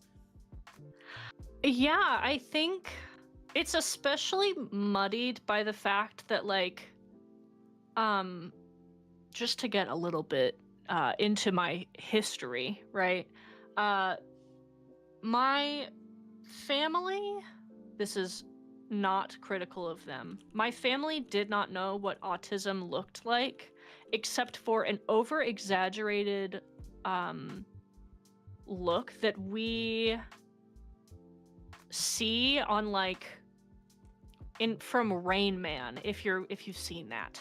Yes, I have. Right, and like people did not know, like, what neurodivergence, people still don't know, right? But even like my family truly all thought we were neurotypical. My mom is saying it in the chat. My family is like the last thing from neurotypical I think ever, which I love. I think it makes our family dynamic easier for me to maneuver in. But like, that meant that like I did not feel like I was any different until my school experience. Yeah, so autism back in like the 90s and early 2000s was like only in boys, and only meant that they like could not speak English, or if they could speak English it was, or like, you know, could not speak, and if they could it was incredibly like muddled and slow. It often meant that like, you know, they had some other outward portrayal of it. Look into that however you want. But like autism was a very, very different thing back then. And so when we as a family unit started to realize that like we've been masking this whole time and no fucking wonder we're exhausted all of the time. Like being socialized as a femme person means that like girls are emotional, and girls are quiet, and girls are not allowed to be moving around all of the time, because that's for boys. Like there's boys will be boys, and that means that they are rambunctious and rowdy and are allowed to do whatever they want. And in that case, that meant that like the boys in my class who like had a 504 or an IEP, which are like things that schools have that mean that like certain kids can like listen to music if they need to, or they get to go walk around and decompress or whatever. There were 2 boys in my class who had IEPs and 504 plans that allowed them to like stand during class. My elementary school was like sit crisscross applesauce at all times. Everyone gets a square on the floor. Me too. And these boys got to stand in a square in the back of the classroom. And all I wanted was to be allowed to do that, because I had so much energy. But because they did not know that I was, you know, different, like because my family didn't know, the school didn't know, and because the school didn't know, I did not get those same freedoms. And so I had so much energy, and my grades were just awful because I could not concentrate in the classroom. And teachers genuinely did not like me because I was too talkative. Yep, been there. And so like being treated differently, like teachers hated me until I think middle school. And like when you know that a teacher hates you and you don't know why, all you want to do is like make them like you. And that's so hard. It's hard to make a teacher like you when they haven't liked you for so long. Too talkative and too emotionally mature and independent. Yep. And so it was just impossible for me to make anyone not find me obnoxious. I was not compliant. Yeah, I was not difficult, but I just wanted to do things in a way that like teachers were not prepared for me to want them. And so then you get diagnosed and everything changes, and it all starts to make sense. And this is what I mean by like grieving. Like I have to look back at my childhood and be upset that I had teachers that didn't like me. Yes, I had a lot of good teachers. Mr. H, he was my science teacher, my 5th and 6th grade science teacher, and he had sons who were exactly like how I was. And so he really helped my mom and dad with those hard years. And middle school was really, really bad too. But like genuinely, it is, I don't even remember what the question was. I'm so sorry. No, just keep talking. I mean, we're neurodivergent, right? This is what we're here for. Yeah. Oh no, moms and ads. I'll try not to talk about anything too important. It was just a really, really rough time. And it meant that there was a lot of miscommunication or total lack of communication. And so like I said before, I am AFAB, and I was raised them. And so that meant that like diagnosis was incredibly difficult. And as someone who is overly emotional, I would say, like the typical neurodivergent lens is like autism is something that you're blank faced. Yeah. You speak very monotone. You can't read other people's facial features. You don't recognize certain emotions. And I would say that I don't experience almost any of those things. I think I can be very monotone when I'm not masking, but I'm masking all of the time. Yeah. I'm masking all of the time. And so one, I'm exhausted socially all of the time. And I can't when you finally either are forced to stop masking because you don't have the energy to continue to mask, or you're in a safe space where, like, when I'm home, I'm not masking. And so I'm pretty blank-faced in calls with friends, and I'm more monotone. But, like, it's so rough until that point, and that means that, like, you don't get diagnosed, and it's incredibly frustrating. But like I said, if you make accommodations for yourself, it gets a hell of a lot easier. Absolutely. I will say. Like I said, I forgot where I was going, so It's totally fine. It's, again, Pookie, we're neurodivergent. It's totally okay. Wherever we go, it's totally fine. It does not need to be linear. I took some notes of some things that you said that I want to touch on, and I'm going to read some of the comments because people were really into what we were talking about. And I'll get back to it. So Ren says, my God, I got treated for repressed anger instead of burnout and ADHD in the ADHD clinic. They nearly didn't give me a diagnosis because I was not bouncy enough. Jesus Christ. Ugh, that is it's so ignorant in the medical system too. I could go on and on and on about why do you go to medical school to be a doctor, to just be useless at being a doctor? Why? Yeah. Why? Yeah. I don't understand. I don't understand. I was there for 6 weeks. Oh my God. Oh my God. I'm so sorry. That had to be so traumatic.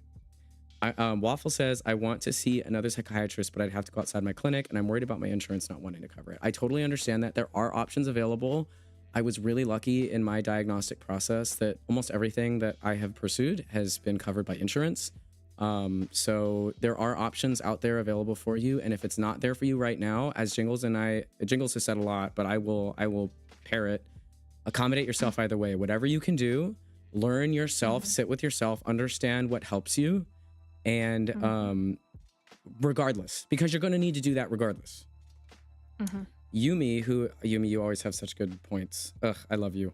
Restricting autism, ADHD, or any sort of mental disability or disorder to one characteristic, such as overly hyper or sad or quirky, etc., never fails to make me angry because it is so much more nuanced than that. Yes, some people are just genuinely misinformed, but others refuse to educate themselves, and it's so irritating. No. It is... you touched on this a little bit too, that, you know, autism is seen as very specifically one, you know, type of person. We're emotionless and we don't understand emotions, and you know, maybe we're not super verbal, what have you. But I think another thing is that because you're autistic, and this is true of, so I have level 1 autism, for clarity. There are levels to autism diagnostically. We can have a conversation about that too, I'm sure. But the other thing is that it feels like they think that autistic people can't understand social interactions and nuance and subtext. And that, in my case, that does happen. It does. As I was saying, I can't guess what people are thinking and feeling. You have to tell me, otherwise I'm going to miss it.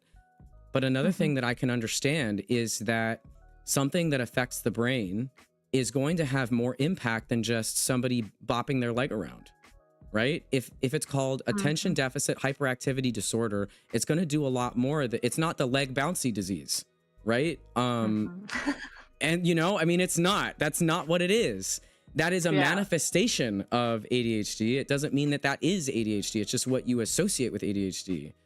So maybe that is being really strict about the rules of what the word means, that I'm just going, of course it doesn't work that way. because that's not what it means. But then people will say, oh, well, then you're not autistic because you could just said all those words and understood that in a very nuanced way. And I'm like, I kind of disagree with you. I think it's the fact that I understood it that way that shows the autism of it all, you know? Yeah. And I do also think that we were talking about earlier, you know, a spectrum of, and I wanted to get back to this, the spectrum of ADHD to autism. I think that was such an interesting point because of the overlap. But I appreciate that point, Yumi, a lot. And Waffle is saying that they also feel anxious because they feel like they said something wrong. I totally get that. Because you always have to guess. It's a guessing game. Because if people won't tell you. And then Yumi's comment here. I'm the same way when it comes to rules. I can't tell if it's because of a disorder like autism that I'm slightly suspecting, just can't get a diagnosis right now, or if it's because of experiences I've had, like people or family lashing out due to me messing up a task they gave me, shrugs. So I will say, in my diagnostic process, my neuropsych was really, she took a very holistic view of my life. So I reported about childhood experiences. She got reports from my previous therapists.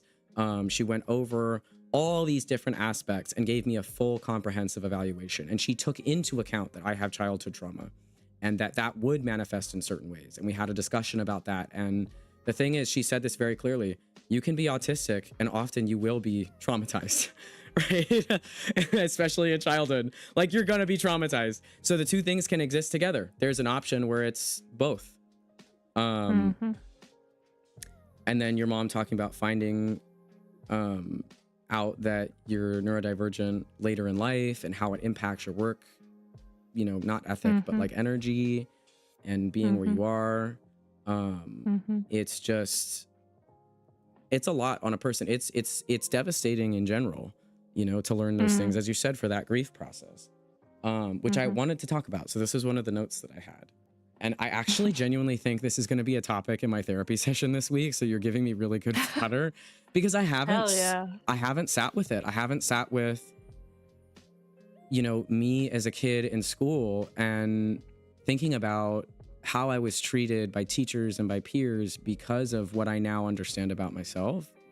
But I do remember how good it felt to finally have one teacher who saw me and said, yeah, you know, if, for example, when Trump was elected the first time, I was distraught for obvious reasons. I was at a viewing party with my friends to watch the results of the election because we were so sure that Clinton was going to win, like so sure. It seemed so obvious. And that night, I remember all of us just in total shock. We turned off the TV and everyone just went home. We didn't even say anything. And the next day it all hit me like a truck. I was sobbing. I didn't sleep very well. And I spoke with it, Mr. Stott. Love you, dude. Mark, Pookie. You are mega Pookie. I love you down. No, I love him. He gave me video game recommendations in class. It was phenomenal. And I think he was autistic as well, but I don't know for sure. But that day he said, if you need to go take a walk, go take a walk. Right? If you're not able to focus, I know you'll learn it. You'll catch up. It's not a big deal. Go take a walk. Right? And I did. And it made me feel a lot better. And I got some hugs from, you know, other people who were upset. I happen to live in a very liberal corner of the world for the most part. So many people were very upset. And actually, you know, thinking about that in the context of that felt so different because it was one of the first times that a teacher felt like they saw me and saw, wait, this is affecting you and impacting you differently and you just need something and I can give that to you. It's like, oh my God. I think it's part of what I want to think about is that it sort of spiraled into this, wait, I can ask for the things that I need. I can ask for those things and they can be accommodated. And I think without realizing it, it kind of spiraled me into understanding that I can take up space and validate these things. Not at home, of course, but, you know, in my own mind and with my friends. And I haven't really sat with how traumatizing it probably was to be neurodivergent and not know it in school. I mean, with regards to my parents, sure, but it is traumatizing. On a day-to-day basis, it's traumatizing, but even the things you said, just a teacher doesn't like me because I talk too much. It's like, Yeah. you weren't talking too much. You were just expressing yourself. You were engaging, right? You were showing your interests, and you were wanting to show that, you know, you were a good student and that you were interested, and it just got completely ignored. That's so, I want to say I'm sorry. It's so sad, right? I think about little baby Jingles and I think, oh, you just really wanted to engage, right? Yeah, I think it's rough. I do want to say that, like, I was definitely talking when I shouldn't have been talking. Like, it's not that, like, my teachers were horrible. It was really like one or two teachers that really didn't like me. Like I said, I went to a really good school, and so a lot of my teachers, uh even if they thought that I was being obnoxious in terms of, well, we're trying to learn something today, Jingles, can you shut the hell up? Um, they would find me amusing, I think, which was really nice and validating to experience. But also, just like, sometimes I want to say there's a lot of overlap in neurodivergence and like trauma. You said it a little bit earlier. There is, we think, a link between late diagnosis and early BPD in general. With specifically femme, but I think, like, gender is a social construct, and so, like, a lot of it is like shit that we've made up, but like, right. there is a tie between not receiving necessary accommodations via an early childhood autism or ADHD diagnosis, and then either completely shutting down, which is something that people with borderline personality disorder experience, right? There's a manic episode, there's mania, and then there's depression.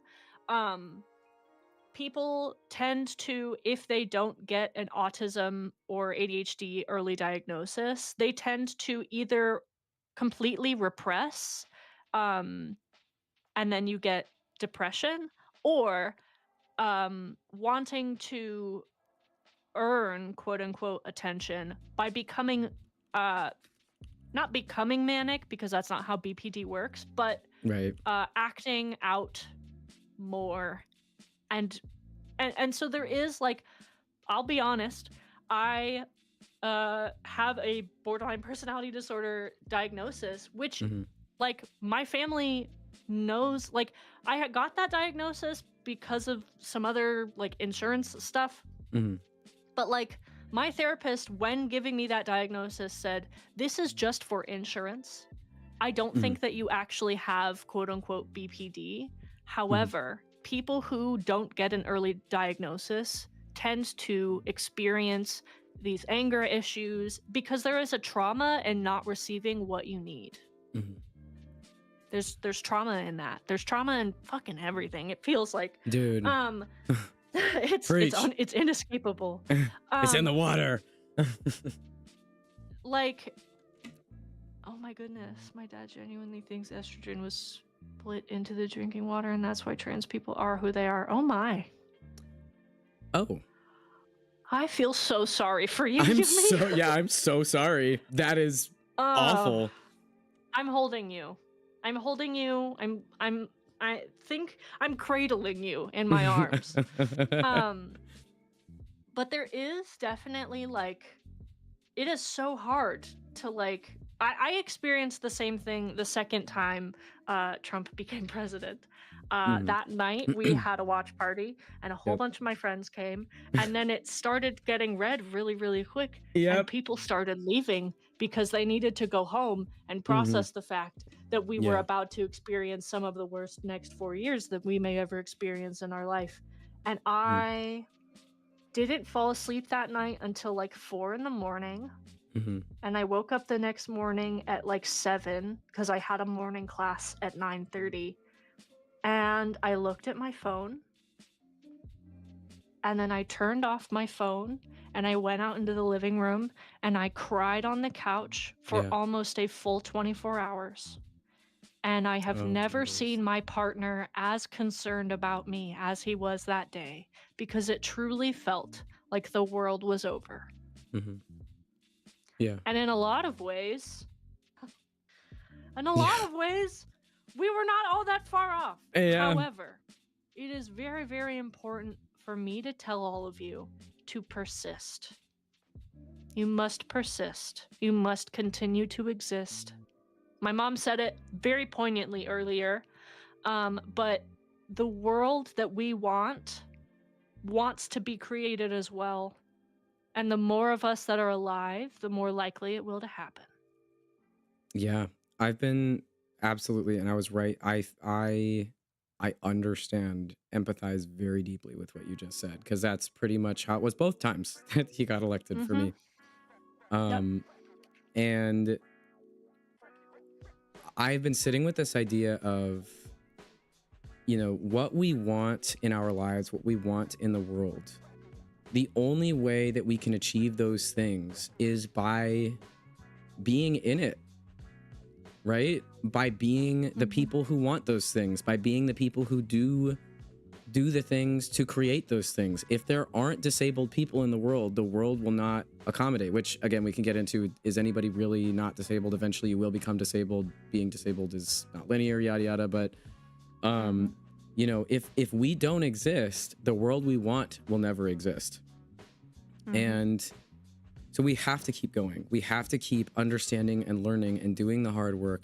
And I think the one saving grace, it is hard and it's exhausting and it's devastating and it's painful, but finding people who understand that and understand you and that you feel so seen by, and I'm going to get into it again because I love our friend group so much. Finding those people where you feel so safe, you know, and you can just be,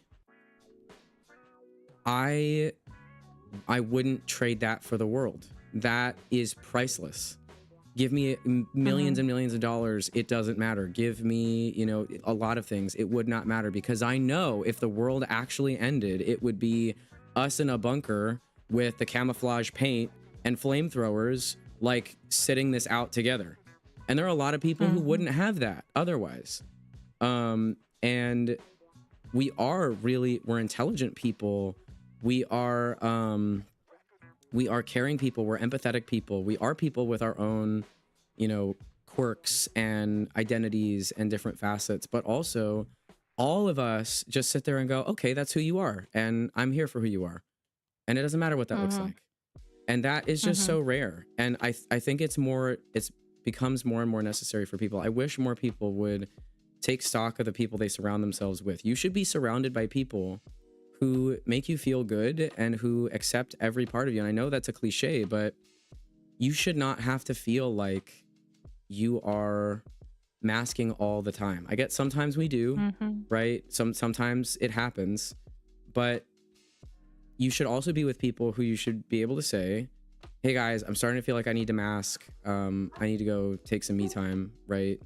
You know, I love you guys. I love hanging out, and that it should be fine. It should be okay. And the more spaces we create like that, the more likely we take up more space on the planet. More of the planet turns into that thing, right? Also, thank you to the gifter who gifted Rodeo Mom a sub, so she doesn't have to watch ads anymore.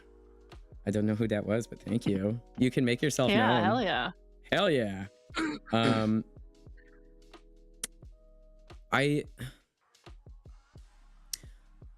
And there's some other technical things that I think could be interesting to talk about as well.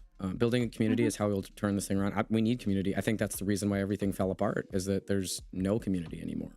None. Even in communities, there's no community. And you and I have talked about this too. Like, community doesn't mean anything. I wanted to talk about how we talked about the idea of self-diagnosis, and I know this is a hot topic, right? But again, the whole point of this is, you know, open conversation. And my mind, I don't really have anything in my mind that I'm not open to amending, But because you are somebody with so much knowledge and you're very intersectional, and it seems like you were educated in a very intersectional way throughout your life. So you mentioned that self-diagnosis is, if it's used in the sense of trying to accommodate you and make your life easier, and it's not hurting anybody, right? Then it's perfectly fine. I know in the professional setting, is that still the sentiment? Do people feel that way? I mean, unfortunately, I'm. It really depends. If we look at it from like a hearing loss perspective, it's really hard to like quote unquote self-diagnose hearing loss or speech issues. However, over-the-counter hearing aids are coming out countrywide right now. And you don't need a diagnosis for those. And the audiology field has talked a lot. Like, I feel like 90% of my senior year was talking about, like, are these gonna fuck with, like, actual hearing aid distribution? Like, and I think people don't realize that they self-diagnose all of the time. And so I think if the self-diagnosis is really good in the short run, I don't know how good and useful it is in the long run, but only because, you know, I'm only experiencing everything as much as everyone else is. But I do genuinely think that self-diagnosis is crucial and critical. Even if it is just a stepping stone for official diagnosis. If sitting with the thought that you might have a condition is hard, and you feel like you need to, you know, tell people that your X condition in order to help yourself get, you know, not get over it, but like feel seen by that by that diagnosis, then do it. I think people do that with like their gender identity and their sexuality all of the time. You know, like as someone who is now pretty outwardly and proudly like queer, high school was all about me coming out all of the time as a bunch of different things. And and that experience was like crucial, I think.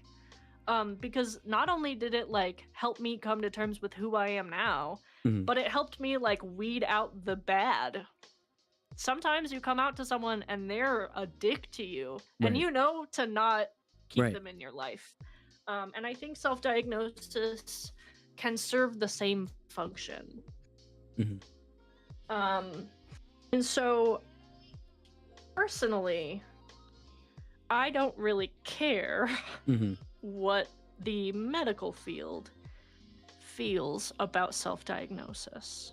And I know that is whoa. How could you say that? Oh my god. Right. But it is so hard to exist in the 21st century. And if we want to say with our full chest that community is like important and crucial to the progress of our country and science and everything else, maybe you find community with a bunch of other people who are self-diagnosing. Diagnosis gives you community, right? Like, I love that both of us are autistic and can talk to each other autistically. And talk about our experiences as people with autism and talk about the struggles of like being autistic and being like people who have to function every day. Oh Mm-hmm. my God, I have to have a job. I know. Right? Like, Oh, that is, I could not have that same conversation with anyone that I know that's allistic, because they don't get it in the same way that you get it, or that my mom gets it, or that my dad gets it. And so, like, I think that that's great. I really do. I really enjoy that, like, I have a community of people who are also autistic or got other stuff going on. Other stuff going on. Also, like, in getting to know Pinky, I mean, bring it back to our favorite little mushroom spore. Them talking about their experience as someone with OCD has really helped me come to terms with the fact that I might have OCD. Which I've been saying over and over, that I think it's really important to, like, be open and also experience grief, and that disability is disabling, and it is a grief process. But also, like, coming to terms with the fact that I might have OCD is a really hard thing to wrap my brain around. Absolutely. Because all my life I have been like, no, I definitely don't have OCD. And now Pinky and I will, like, sit and talk about it for a couple hours, and it's like, oh no. Oh no. This is interesting. And so I can when I look for a psychiatrist or a therapist, I might want to look into someone who specializes in OCD treatment and see if that works for me. And if that ends up working for me, and then I find out that I have an OCD diagnosis, then, you know, maybe socially saying, yeah, I think I might have OCD isn't that bad of a thing. Like I said before, I think if it isn't hurting anyone and you're not hurting yourself by, maybe, like I've said before, taking drugs that you should not take, don't do that, guys. Don't do that. That is very, very important. That is so important. Right? Like, and that is gonna help me. I'm a big proponent for just, like, letting yourself fucking experience your life as you are meant to experience it. And if that means that you tell people that you're autistic, then who gives a damn? You know, it really is not hurting the scientific landscape if you say you're autistic and you're actually not. Because they're not going to write down your fake experience in the next DSM. Right. No, exactly. And because they would typically be operating from, if they were taking, you know, samples, they would be taking them from people who are diagnosed anyway. So it's a net zero. It doesn't make it doesn't. It literally hurts no one. Yeah.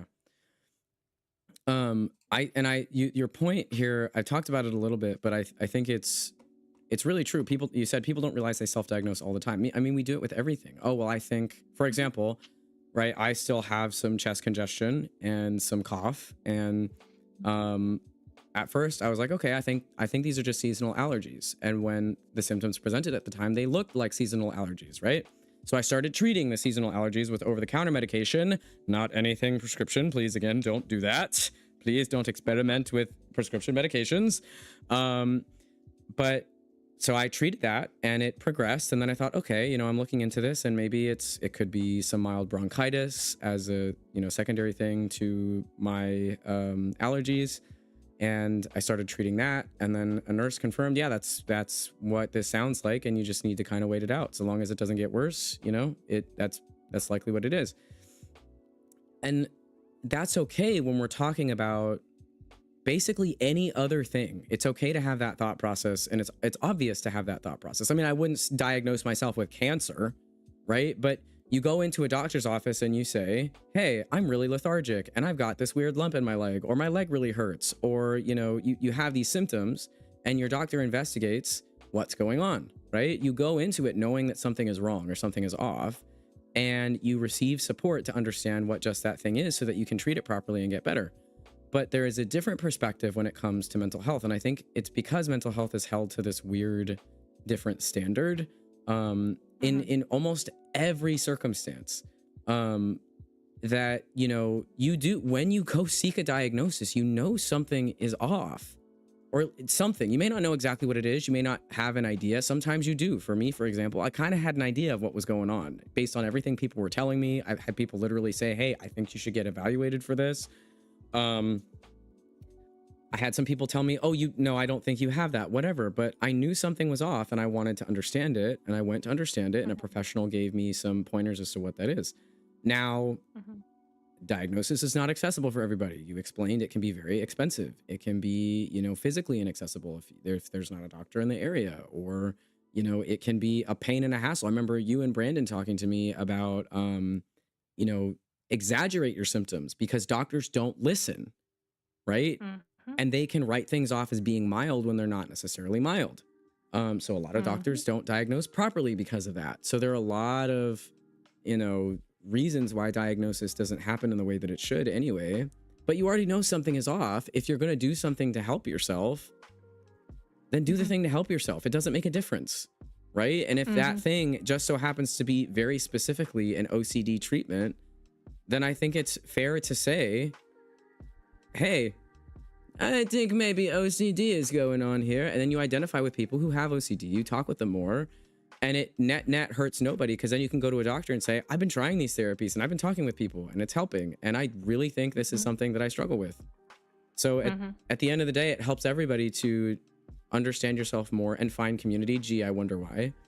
I do, though. I get worried because there are people unfortunately on the internet who do things for attention, or they're dishonest about things for attention. Like, a lot of people have it comes out that they've lied about having tics and Tourette's because you know, there were people that blew up at certain times and they were sort of copying them. Or this one person who said that they had this really weird case of DID where they were a 2-person system and they were in a relationship together and they could switch. They were switching all the time. And, you know, came out that they were lying about it and this, that, the other. So that's why sometimes I get hesitant, because I'm not saying everybody's out to lie, but they can, the world is full of so much misinformation, especially about mental health. And this is another thing that my ex's mom and I would talk about a lot. These TikTok psychologists don't know what the hell they're talking about. Like, unless they are a PhD or MD or somebody who went to school to study, they don't know what they're talking about. They don't, right?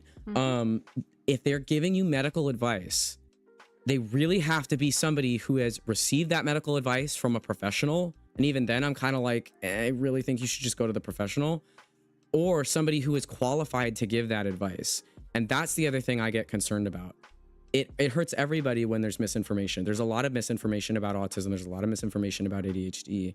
And because there's so much overlap and it's really nuanced and cultural differences can impact it, I do get concerned about that. And not from the sense of I think it hurts anybody to identify with a diagnosis, whether or not they have it, but more in the sense of it continues to misinform. And then the actual disorder and what it means gets warped over time in a social sense. So what do you think about that as sort of a light counterpoint?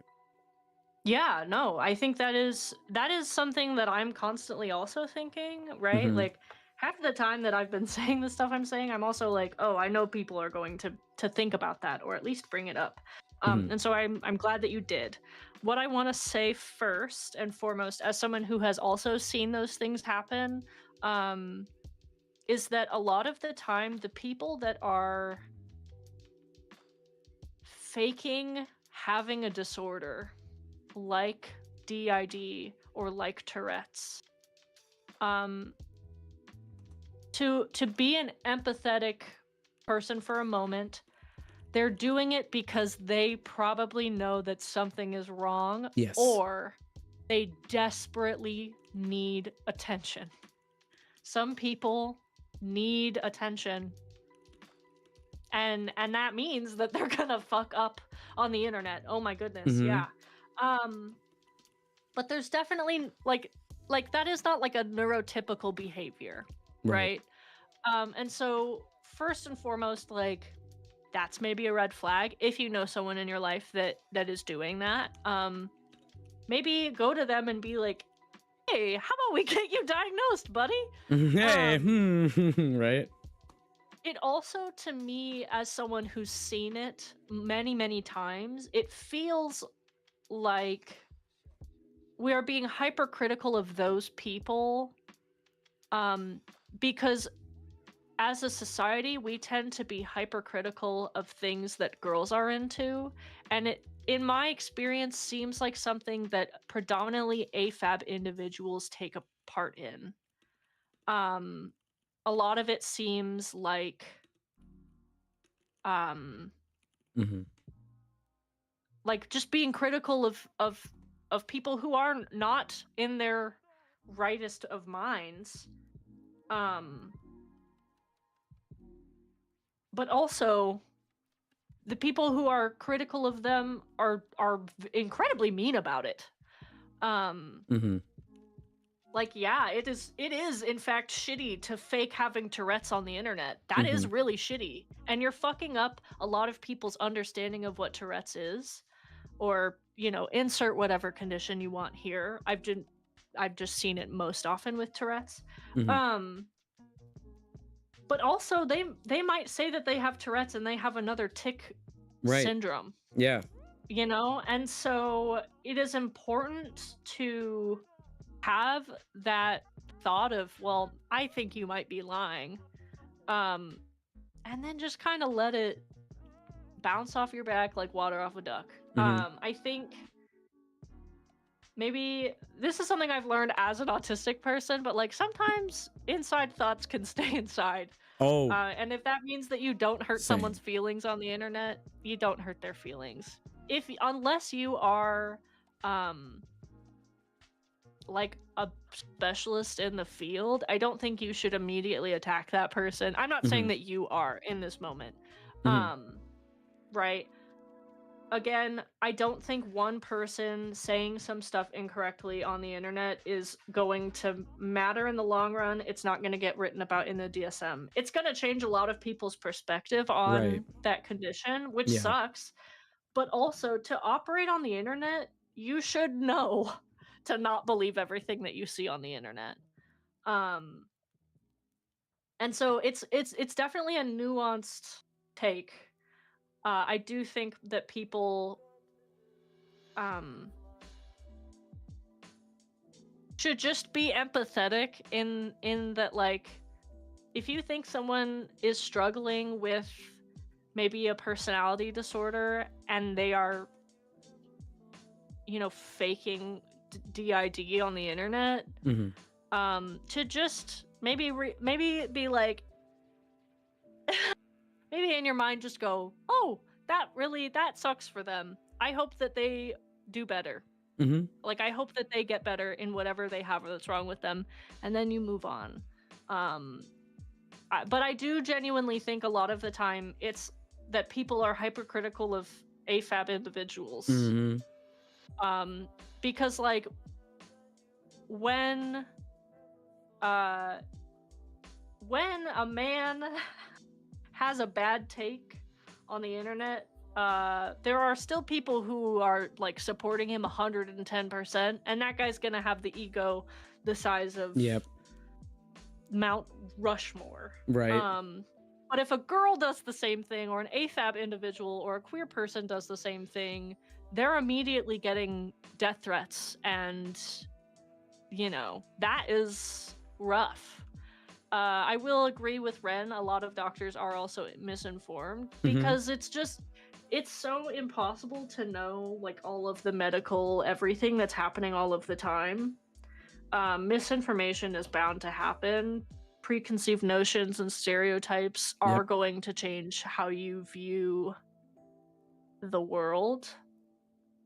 And so, I feel like if someone is attention seeking in that way, first and foremost, I just kind of usually go first with like, oh, I hope that they, you know, get what they need. Maybe I don't want that in my life, and that's not a selfish opinion to have. That, like, sometimes if your friend is attention seeking in that way and you don't have the spoons to deal with it, you don't interact with them. Yeah, no, you're allowed to set boundaries. The reason I asked that is actually because, so when I was dating this individual, her mom is a research psychologist, and we would have these conversations, and she would get, I need to tell you this in private, because it's a thing. But I'll give you details. Okay. But she was very activated by this idea of misinformation. And I understand it to a degree, right? Medical misinformation on the internet is a real thing. And giving people medical advice that is not sound medical advice is dangerous, in my opinion. It's a very dangerous path to walk. But she would get really upset when people were identifying or self-diagnosing. She's, very, very against it. And I always got caught in the thought process of, but you kind of have to, like you said, you kind of have to either way. And then the other piece of it is that, and we ended up having a really good constructive conversation about this. And we both came to this point. There was somebody, so the person that I was dating at the time was faking and is faking having certain disabilities and disorders. And we do have evidence to that fact. And of course, I loved that person. I still care about them. I don't really want them in my life anymore. But even knowing that, we both were saying, okay, how can we best help this person that we both care about? And we had this really long conversation and went down all kinds of paths. What we both ended at was, if somebody is doing something like that for attention, it still means that something is wrong. The kids are still not all right, is what she said. Right? So there's something that's happening. It may not be the thing that they think it is. It may be the thing that they think it is, but there's still something wrong. And so at the end of the day, we just come back to what you said, which is have empathy. Always have empathy, right? Somebody on the internet, because my opinion is not that, oh, well, I think, these everybody's just lying about stuff on the internet, and it's, they're ruining autism for the rest of us. Like, it's like you said, it's some pie. It's more so that I just want people to have a safe space to discover what it is that they are. And I'm worried about people on the internet right now, because that's not the case. It is not a safe place to discuss, hey, I think I might have this, or I have this, and self-diagnose that way, or experiment in different ways. It's not a safe place. There is misinformation. There are people that are especially attacking AFAB individuals. It's a very dangerous environment to try to have this conversation in. And so I'm worried about the implications of what that could mean. But at the end of the day, I come down to, if somebody's doing that, it's just I really want you to get the help that you need to help yourself with that. I don't personally want to associate with a lot of people who do that. That is just something for me because of trauma reasons. But I think that I wanted to know more kind of from the inside what the perspective was. And I do want to address, because Ren and everybody's making some really good points. And I want to speak to them. So let's see. Doctors don't care. I understand being medical personnel is tiring. There's a lot of patients, some of which can be rude. Doesn't excuse not listening to a patient. Exactly. I don't know why, again, like I said, I don't know why they go to medical school if they're going to be terrible doctors. And then, so Ren, you said I'm not with you on that. Misinformation is bad, of course, but most of my doctors are misinformed. The exchange with patients or people who have the things like ME, CFS, or autism has helped me and educated me much more than actual medical professionals. So I hope I clarified a little bit. I'm not saying that the internet is all misinformed and that's more of a concern for me than people actually getting care. My biggest concern is people actually getting the care that they need. My concern is more, if misinformation exists in these spaces, then it's, to me, I'm worried about their safety. As Jingle said, we're really hypercritical of these people, and I just wish people would come to it as, okay, maybe I don't like the way this person is behaving, but something's not right, and I do want to interact with them in that way, and maybe help them try to understand. Yumi says, I never understood why people dislike attention seekers so much. Yes, it can be irritating, but if they're seeking attention, it's more likely than not that they just need help and they're not getting enough. Exactly. I'm so wary of medical professionals now. You don't know the half of it. I can write medical gaslighting what I want at this point. I don't go, this is another thing. I was raised for different reasons. I've talked about how my father has NPD. And my mother has BPD, and they're both not being treated for it, although NPD is very difficult to treat, period. So it's not saying BPD is easy, but just that most people don't get treatment for NPD, period. But when I was growing up, the thought process was my father knows better than any doctor, so we just listen to him. Doctors don't know as much. He would literally call them stupid in the office and just say, you know, he'd say his favorite word was bonehead. He'd call everybody a bonehead. And it got to the point where I literally broke my foot, and I told him, I've broken my foot. This is broken. It feels broken. He just said, keep running on it. Keep running on it. It's tendonitis. You know, you're exaggerating. And he gave me all these reasons as to why. And I was like, no, it's been 3 months and now I can't walk on it without severe pain. We'd go into a doctor's office and he'd just go, they'd say, yeah, it's broken. Yeah, it needs a cast. And he'd go, no, that's not true. You don't know what you're talking about. Turns out it was broken, and we got an x-ray, yada, yada. So I already I have this very ingrained sense of I don't trust doctors, which I do need to somewhat get over, because there are doctors that I've seen that have been very helpful for me. Love my therapist, love her so much, love my psychiatrist, love my neuropsych. But the other part of it is that so often I go to a doctor's office and I'll be like, hey, I'm, you know, violently vomiting every single day. I can't eat food.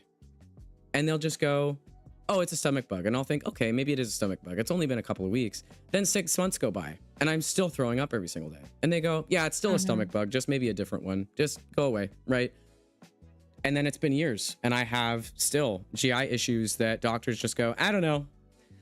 There was a point where my GI issues got so bad, I was in such visceral pain, I was screaming on the floor and I couldn't control it. I was just bloody murder out of my mouth. I couldn't walk, I couldn't stand. My intestines felt like they were on fire and being stabbed at the same time. And it was this roiling pain. I was wheeled into an ER. My father, of course, just told me to take some ibuprofen. But I was rolled into an ER and they did all these tests and they couldn't figure out what it was. And they said, well, you just basically have to wait until that happens again and then come back sooner. And I was like, okay, fine, great. This is awesome. I'm so excited to one day feel this terrible pain again, so that maybe I can get to the ER a little faster and maybe you can catch it, you know, and understand what's going on.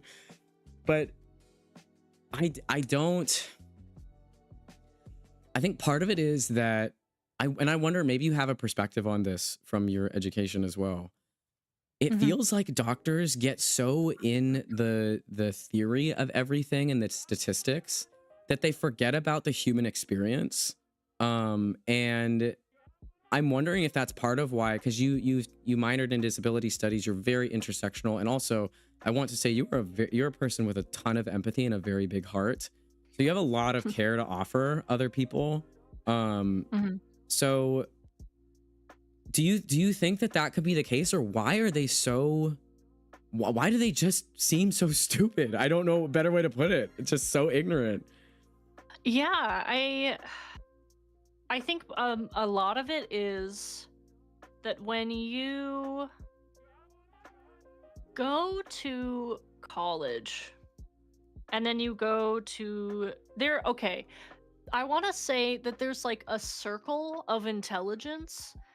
Okay. And when you have breached the typical number, okay, so like, I'm gonna take it from like, I'm gonna answer this in a weird way. So like, you know how Ted Bundy had like a really, really high IQ? And then he got caught in like the stupidest way possible? I love this example. Sometimes you're so smart that you're just fucking dumb. And that's like, that is truly like there is a beauty. I think we have talked about this personally, where like sometimes I just wish I were dumber because I wouldn't be as stressed as I am. I know, yeah, we have. And so there is a lot of naivety that like I, as a high functioning, as everyone loves to tell me, I'm just so smart. Oh my goodness, you guys, my ego is out the ass. Yeah, smart people are just like kind of dumb sometimes. or they don't have empathy, like my mom says, and empathetic people who are burnt out. The system benefits on doctors being overworked, and Mm, while they are paid pretty well, mhm, they're not paid equal to the amount of work that they are putting in every day, every week, every year. So part of it is that. Part of it is like right now we're watching that everything involving health is being defunded mhm, actively. That definitely fucks with it as well. Um the We're also learning stuff about the brain. Like we're running into issues with like neuroplastics, nanoplastics and microplastics mhm, that yep. like no one else ever before us has had to deal with. And so doctors are also having to like, if you're already being worked fucking 80 hours a week and there's new shit coming out every day on all of these different conditions, and these conditions are becoming more and more common. Like we are seeing a rise in autism diagnosis, and Mhm, that doesn't have to just do with the fact that this many people have always been autistic. There has to be another um thing. There has to be something else that we have missed. There mhm, has to be a genetic tie that we don't understand, or an environmental or something else. Like there has to be something else. mhm. um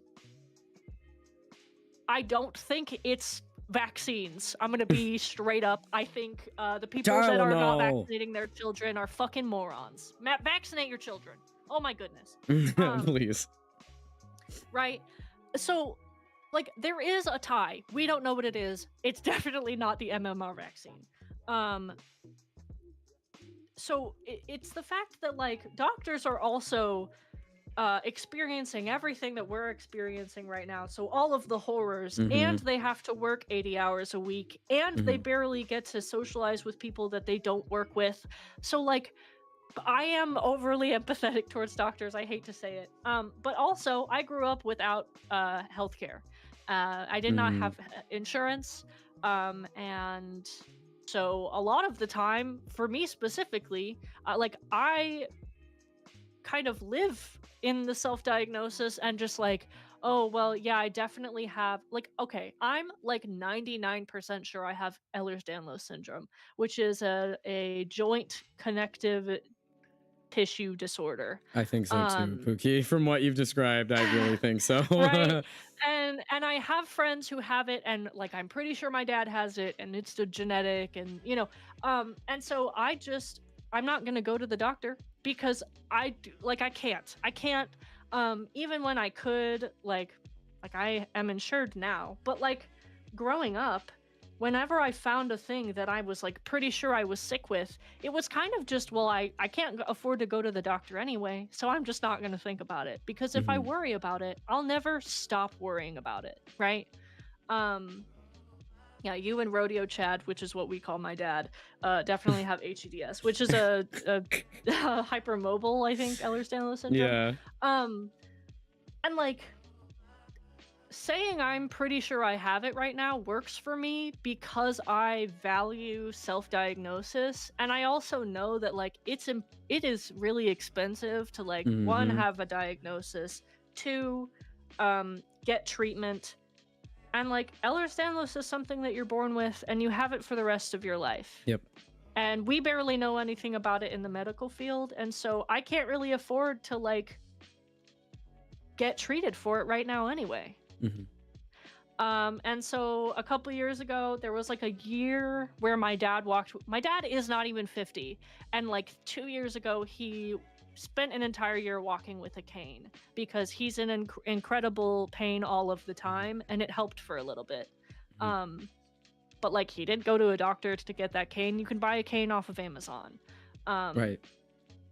and so like sometimes you just gotta, sometimes for your own mental health and also for your pockets and everything else, you just kind of get over it and you Mhm. don't think about it, and and that's definitely not healthy, but it's what we gotta do. you know Mhm. um he actually did, oh shit, see, there's things I don't even know about my own father. But like I I think it's just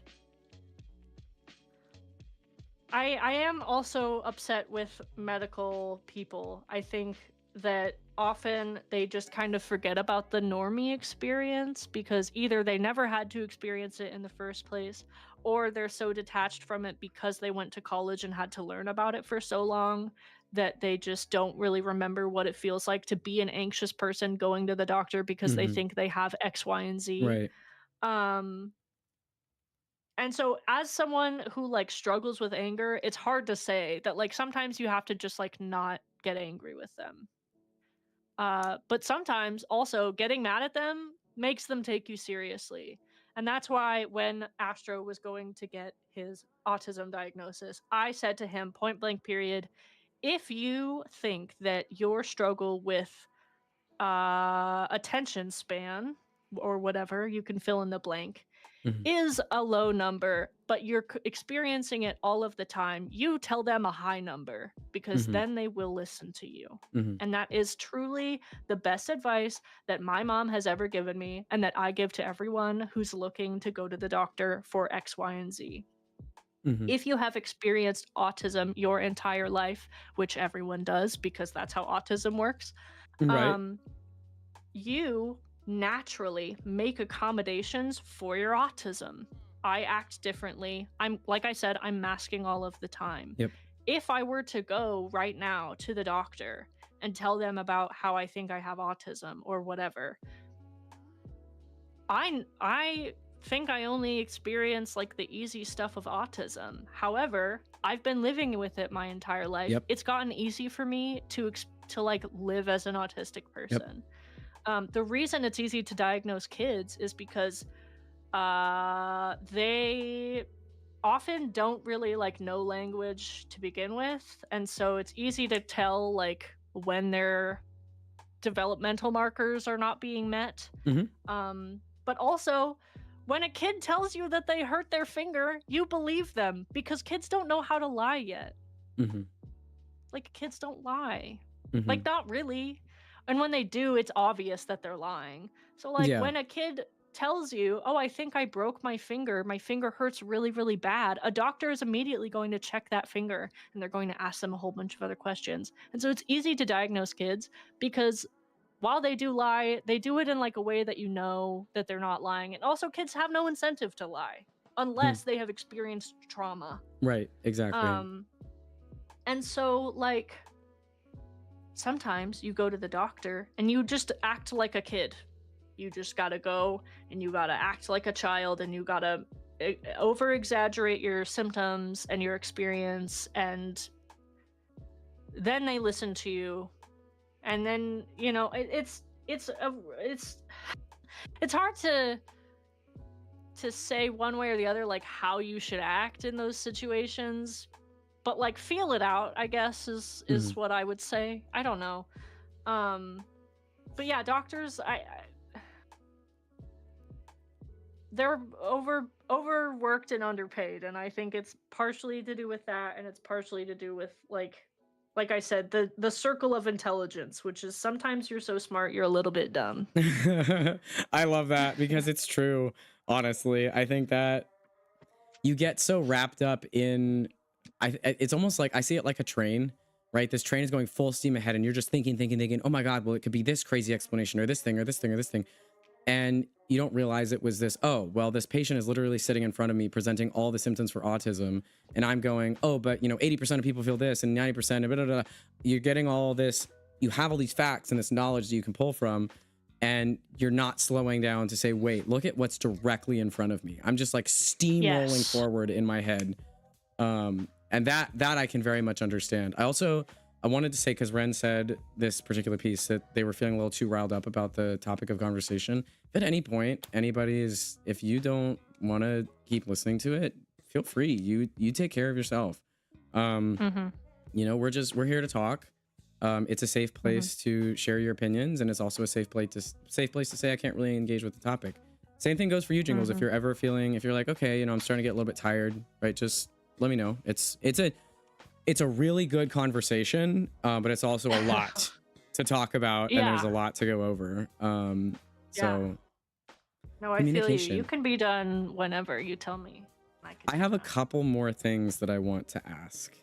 And they may go in a couple different directions. But I want to read some of the other comments. Yumi says, pretty sure my dad believes in the Tylenol thing. He told me one day it wasn't good for me when I was sick. Okay. All right. I'm so sorry. Waffle says, my aunt believes her kid got autism from a vaccine and she stopped vaccinating him. That is so dangerous. That is so dangerous. It makes me scared. Yeah. I guess, I mean, they're trying to find that tie that you were talking about as to why more people have autism, but it's completely wrong direction. It's against all the science as to what a vaccine freaking is or what Tylenol is. Oh my God. Anyway, but I did want to say, I was thinking about this earlier because you have your mom here, right? And you were talking about how, you know, there's kind of been a learning process for all of you, both about your own disabilities and your own neurodivergencies and within yourselves, and then also, you know, with each other. So for instance, your mom and your dad not knowing about certain things, or not having the knowledge to know at the time, and they obviously didn't have the knowledge to know when they were, you know, in that time for themselves either. But you have a lot of different moving parts. You have, you know, a family of people who seeming very intelligent and very intersectional and very empathetic, and you know, the desire to understand is there, at least, you know, from what I see. But you're all experiencing neurodivergency from different perspectives. You're all experiencing it together. And you went to school to study this. And so what is it like, as much as you're comfortable sharing, what was it like kind of growing into that understanding? Did you start to understand these things first? Did a doctor explain something to you? Did your mom start questioning things, and kind of how did that move forward to get you guys to the point that you are now? It honestly and truthfully started as my mom making fun of my dad. So on the spectrum of the three of us, I'm an only child. The family dynamic, yes, affectionately, yes, I will say. SpongeBob meme, affectionately. Platonically. When I say, like, making fun of, whenever I say making fun of, I never mean that, like, we are mean-spiritedly, like, we are teasing, is, like, the nicest way to say it.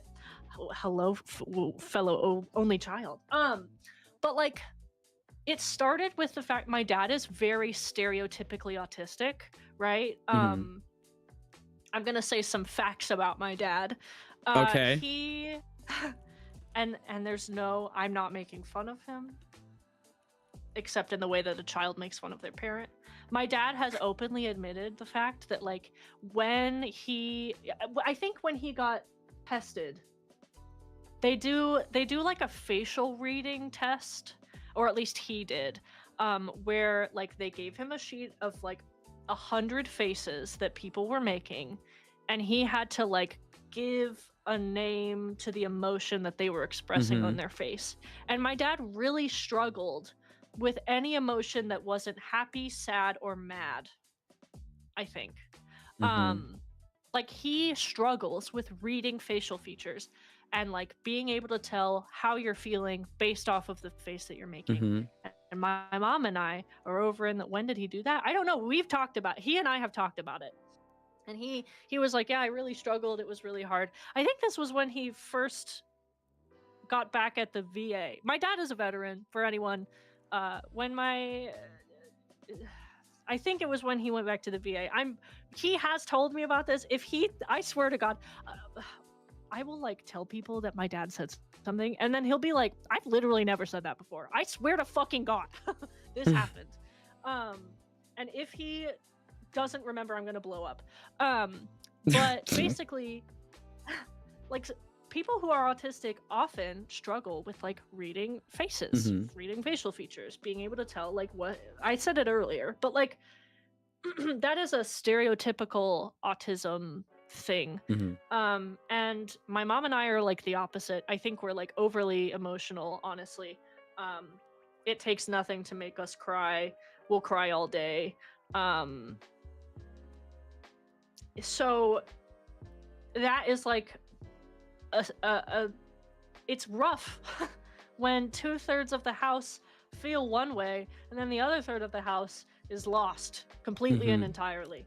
Yeah. um I think so. That's how it kind of started. My mom would just like tease my dad for like being emotionally dry, or being like having his, oh, he likes collecting. That's one of his, he has special interests, and his special interests mean that he collects them like a dragon, and they are his hoard.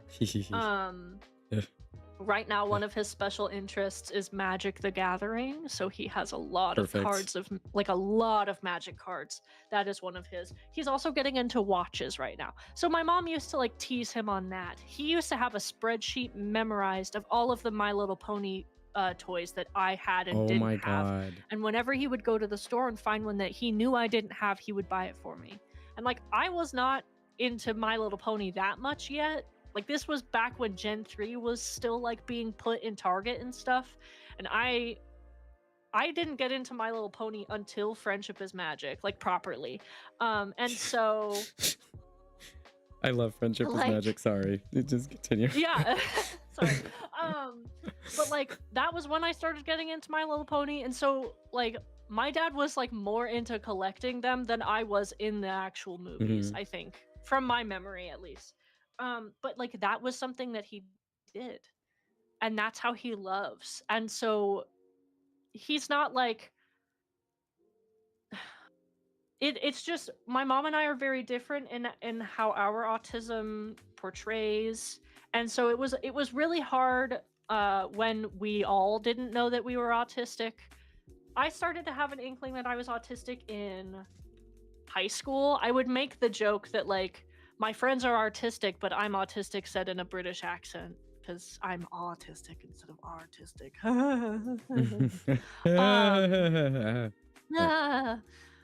So that's when I, like, first started being like, yeah, I think there's, like, something not right here. I don't really know. And then, you know, time passed, and I took my disability studies introduction course, and right around that same time, my dad was like, he either said that he was, I swear to God, I think he got assessed. I don't think I made that up. Anyway, he started being more open to that, and then, like, around that same time, my family deconstructed from the religion that we all grew up in. And when you go through all of that change at the same time, you really just start to look at the painting that is your life, and the picture comes together. You finally see, you found Waldo in the giant canvas spread that is Where's Waldo. You finally find Waldo, and you're like, oh my God. And then you just start doing some educating on, like, how at least in my family's case, how the military benefits off of autistic people. Which is a conversation we could get into another day, because I can't even begin. I'll recommend a book if you're interested later. That sounds really cool. But, like, Waldo is me. Religion and the military both benefit off of people who like strict rules, who benefit from being told what to do, etc., etc., etc., etc. There's a way to life that you're supposed to live, and autistic people like having direction and order on what they're supposed to do in their day-to-day. Habits and hobbies are great. We like having, like, from this time to this time I do this, and this time to this time I do this, and I don't ever take breaks during any of this time except to sleep. Autistic people typically like that. And so I think also at the same time, like, I was finding out that I was gay, and so there's a whole, like, that's a whole other thing. And so I think that, like, my mom was kind of the catalyst But then it took me specifically being like, yeah, guys, I think we're all autistic, for my family to be like, oh my God, I think we're all autistic.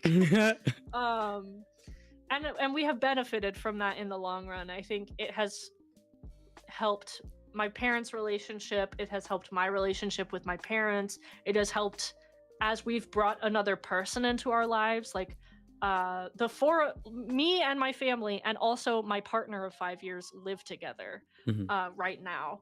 And being able to know that everyone is on the same page in terms of where we are at mentally is really, really good, and I would highly recommend it. Yeah. It has saved me realizing like what is like quote unquote wrong with me. Has helped every relationship that I consider important to me. But I don't think at any like I'm lucky in the fact that like all of my family has been really open to discovering more about themselves. I don't want to get into like specifics, but like I came out as queer, and then other people in my family started coming out as queer, and now we've all looked back on our lives and been like, oh my God, we're all a little bit gay, and we're all very autistic, and all of this other stuff. So I think it sounds like it was just sort of a combination of factors. Also, I did want to add, in perfect timing, because this is not important and there's an ad, I headcanon that Waldo is autistic. That guy wears the same outfit in every single book and is constantly collecting little tiny trinkets. It's true. And look at those glasses. Come on. I mean, come on. Like, it's obvious. It speaks to me. I see myself in Waldo. I think he also has a husband in my brain. I do think that is a gay man. Man? Waldo's not a very cis name. Waldo is giving T-boy. Waldo is giving T-boy. So our headcanon is that Waldo from Where's Waldo is a FTM autistic gay person. Yeah. Yeah. Yeah, I'm liking this. Let's keep going.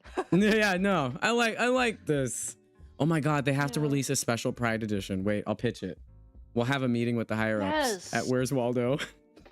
Yes. I don't even think... Oh, no, they still make them. That's crazy.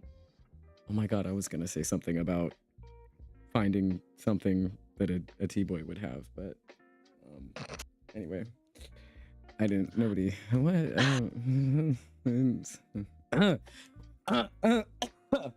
Transday visibility means Waldo needs to stop hiding. That's so based! Oh my God! That is beautiful. Wait. Oh my God. Okay, hey, you have a username that has a lot of letters in it. Hello. I don't want to just say hello, freak. That feels really wrong. Hello, especially freak. in a conversation about disability. But I love that quote. Trans Day of Visibility means Waldo needs to stop hiding. This is true. Tattoo that on that's my next tramp stamp tattoo. I do that. Tramp stamp tattoo. No. That's so good. You're dying. Don't do that. Please don't do that. All right, we're back. She thinks you're funny. Don't say that. I'll get an ego, and that will be dangerous. That's true. Hey, sit. Hi, puppy. I know you're so sweet, boy. Courage is saying hello. He says, I'm autistic too. I do the little T-Rex hands. And I also like collecting things. And I also like my schedule. He really likes a schedule. Very, very I was gonna say he's been upset about the park. So. He's been very upset about the park. Very upset. He will go to the door at the exact time. Do you sleep? Do you sleep with the T-Rex hands? Yes. I sleep with the T-Rex hands. Yes. I curl them into the blanket and yes. Yep. Yes. I love it. I love them. I'm doing it right now. I love it so much. I've got them in my shirt. That's where they belong. Yes. Yeah. Oh my God. Okay, wait. What is this is more silly goofy. What is the kind of most off the wall or craziest autistic symptom that you have found for yourself? Oh my goodness. Oh my God. Okay, when I was growing up, we would like sit in the living room and we would do whatever. And I'll send you a photo of me doing it later. I used to sit. So it was, okay, so like imagine, because you guys can do that. Imagine you go and sit on the floor and then you roll over so that you're laying on like where your shoulder and neck meet. Okay. Yeah. I'm having a really hard time explaining it without actively doing it. I would lay on my collarbone and my knees. Yeah. So like my head and my collarbone would be resting on the ground, and so would my knees. And my ass would just stick in the air. And I used to sit like that for hours. Like a little caterpillar. Yes, I still sit like that occasionally. It's very comfortable. So like that's one where I'll sit in like really like I sit gaily. Hillside, our friend Hillside will tease me on like sitting really weird. And I think that's one where I just like to sit in like the weirdest, and I hold my arms in the weirdest positions. I really like. I came back. Welcome back, Pinky. Hi, Pink. When I was in the dorm, we had like loft beds, but they didn't go up very high, and I made under my bed like a little like decompression station, and there was nothing in there except for a carpet so that I didn't have to lay on the ground. What else? I will say that specifically is less sitting gay and more sitting tistically. That is very No, absolutely. Yeah. Just my 2 cents. I think in my life they just intersect. Like I can't be one without both. Exactly. I'm just so gay and I'm so autistic, and I don't know. I don't think if you took both of those things away from me, I'd be nothing. My lobster's so juicy. Yes, or my steak is so juicy. My lobster's so buttery. Yes. Oh, what else? I don't know. I feel like if Brandon were here, he could give you like a really comprehensive, like, these are all the ways that Jingles is very autistic and it's cute, because he thinks it's precious. But I'm not very good at like seeing those things in myself. I don't know. I liked reading a lot growing up. There were a couple of years where my parents, because I read so much, my parents were like, if you read 100 books in a year, we'll give you $100 or something. And there were multiple years that I did do that. Which is like, looking back, I can't even imagine reading 100 books in an entire year. That's so many books. It's so many books. I don't know how I did that. I was really into Warrior Cats growing up. I did a lot of Warrior Cats roleplay on Animal Jam. Yes! I love the Warrior Cats. Yeah. I'm trying to think too. Oh my goodness. I have watched South Park all the way through 7 times in the past 4 years. Oh my god. The first time I watched South Park all the way through, I finished it in 2.5 weeks. Oh my god. Well, like, also, I was in college. You know, like, I was in school, and oh my. I just, every waking moment was South Park. Wait. I have whole episodes and seasons memorized. There's 26 seasons, 27 seasons now. And 332 episodes. How long is each episode? 20-ish minutes. Between 20 and 23. Okay, so 332 times 20 divided by 60. Yeah, so that's 111 hours of South Park. Yeah. Yeah. I'm not proud of it, but like, that did happen, and I would do it again. I'm on my second watch through Family Guy right now. Like, I just feel like I'm like, these are the ways that I'm autistic. I don't have like it. I kind of hate it. I'm not like, when I say I'm not artistic, I truly mean it. I really struggle with like being artistically creative because I have aphantasia, it makes it incredibly difficult for me to like do art and feel good about it. So Hmm. like even if I were to do art, I would hate it. Um because I want to be 100 like I want to get an A+ on it every time. And that's not possible when you're learning a skill. Like you're going to be bad at a skill your first time around. And Hmm. I hate that personally. And so I don't have hobbies, but I will sit and watch a television show over and over and over and over and over again. Um, so like my special interests are like animal facts and Hmm. you know, I'm getting into adult animation. Like I really enjoy South Park and Family Guy and Rick and Morty and all that stuff. I love Hmm. animal facts. I love animal facts. But yeah, all of mine are silly. I don't really have any serious like I don't have any big boy. I love sharks. Yeah, that's pretty. Hmm. It's sharks or space, you know, like those are Hey, the two hey, genders for autism. I know. hey, I'm reading you. Yeah. hey. Yep. Oh, Clocking that T, by the way. okay. Ding. Uh, weird. That's interesting. I hadn't heard that before. Very interesting. Um, ah, I wanted to say you said that thing about aphantasia and how Mhm. that makes it difficult to make art, and I just had this Mhm. thought, and maybe we could. There's a little wormhole or rabbit hole, whatever you want to call it. Wormhole is thematic. Mhm. Um, I don't like space. What are you talking about? Anyway, The space um, dragon says into the void. um, awkward. So there's this artist. His name, I believe, his name is Trevor.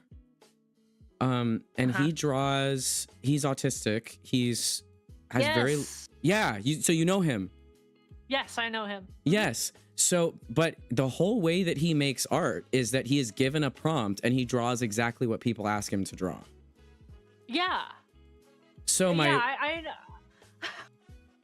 my connection, I think you can maybe see my connection here, is yeah. that I wonder if aphantasia is something that can be comorbid with autism, and then maybe Mm. there is an accommodation for art for you. I don't know if it's still a struggle if somebody says, hey, can you draw this thing? But maybe it's just art in a different way. Yeah, I mean, for me, my aphantasia is like I don't mind that I'm not artistic because I enjoy being able to fund other people's art. We know. Um I love I love being able to throw my money at artists. If you are in my community at all, I have so much artwork of Jingles, and I just started streaming last May, and I have spent so much money on art. So I don't mind that I can't draw. I wish that I could draw just or like do other artistic things, just because um I want to have them sooner, I think is Mhm. really my thing. Like part of me wishes I could get into fursuit making, but I don't know how to sew and I don't know how to do any of the other things. And I know that it will look bad in during the learning stages, and that's why I don't do it. Which is Mm, okay. Like I am fine with that being my experience. Um my aphantasia is just something like it makes art for me difficult because I can't visualize at all. And I have a very, very limited memory as well mhm, because of trauma. mhm. Yep. and so and so even like the memories that I can see, um I can't see all of the memory, or I can't see, there's just a lot that makes it incredibly difficult. Um and so are you okay? Did you drop something? Courage got in my cords. I was trying not to make a big deal out of it. How dare he, stinky Courage. boy. Eh, Um, no, go, but like go. those are the things that like make it obnoxious, but it does not affect me like so bad. Like I can live without a hobby. You know, I play video games and I stream, and those are my hobbies now. Mhm. I think when I was younger, I was much more upset by it. Jingles has innate artistic ability. You can tell by their incredibly aesthetic notes, but one of the Premier rodeo femme traits is an unrealistic expectation of immediate perfection. Yep. Why did Yep. that say people 12? Isn't that an ADHD thing too? Hmm. Oh, I mean, so part of that is,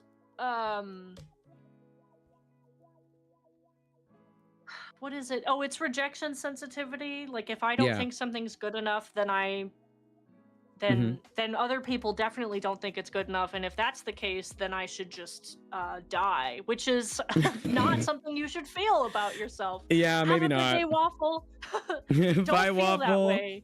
To you guys, I don't want you guys to feel that way. That's just how I feel, and there's no way that that will stop, but I don't want anyone else to feel that way. Mm-hmm.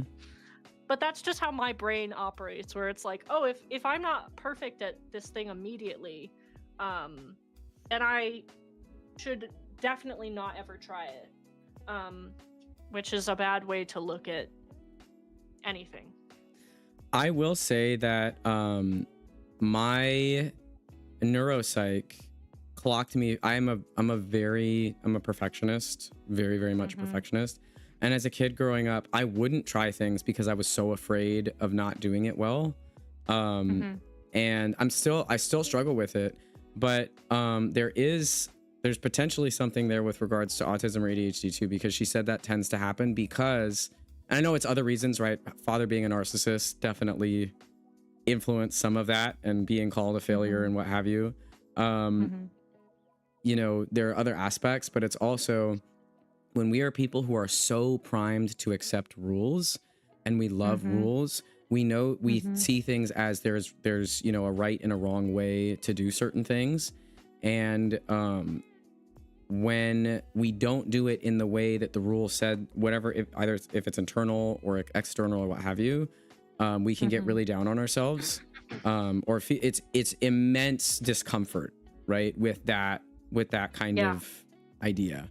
So I think it could be a lot of things with anything with life. It's not just, oh, this is all my autism and it's all this, and you know, there's certain things that are definitely more autistic than they are gay, but it is a spectrum from one to the other.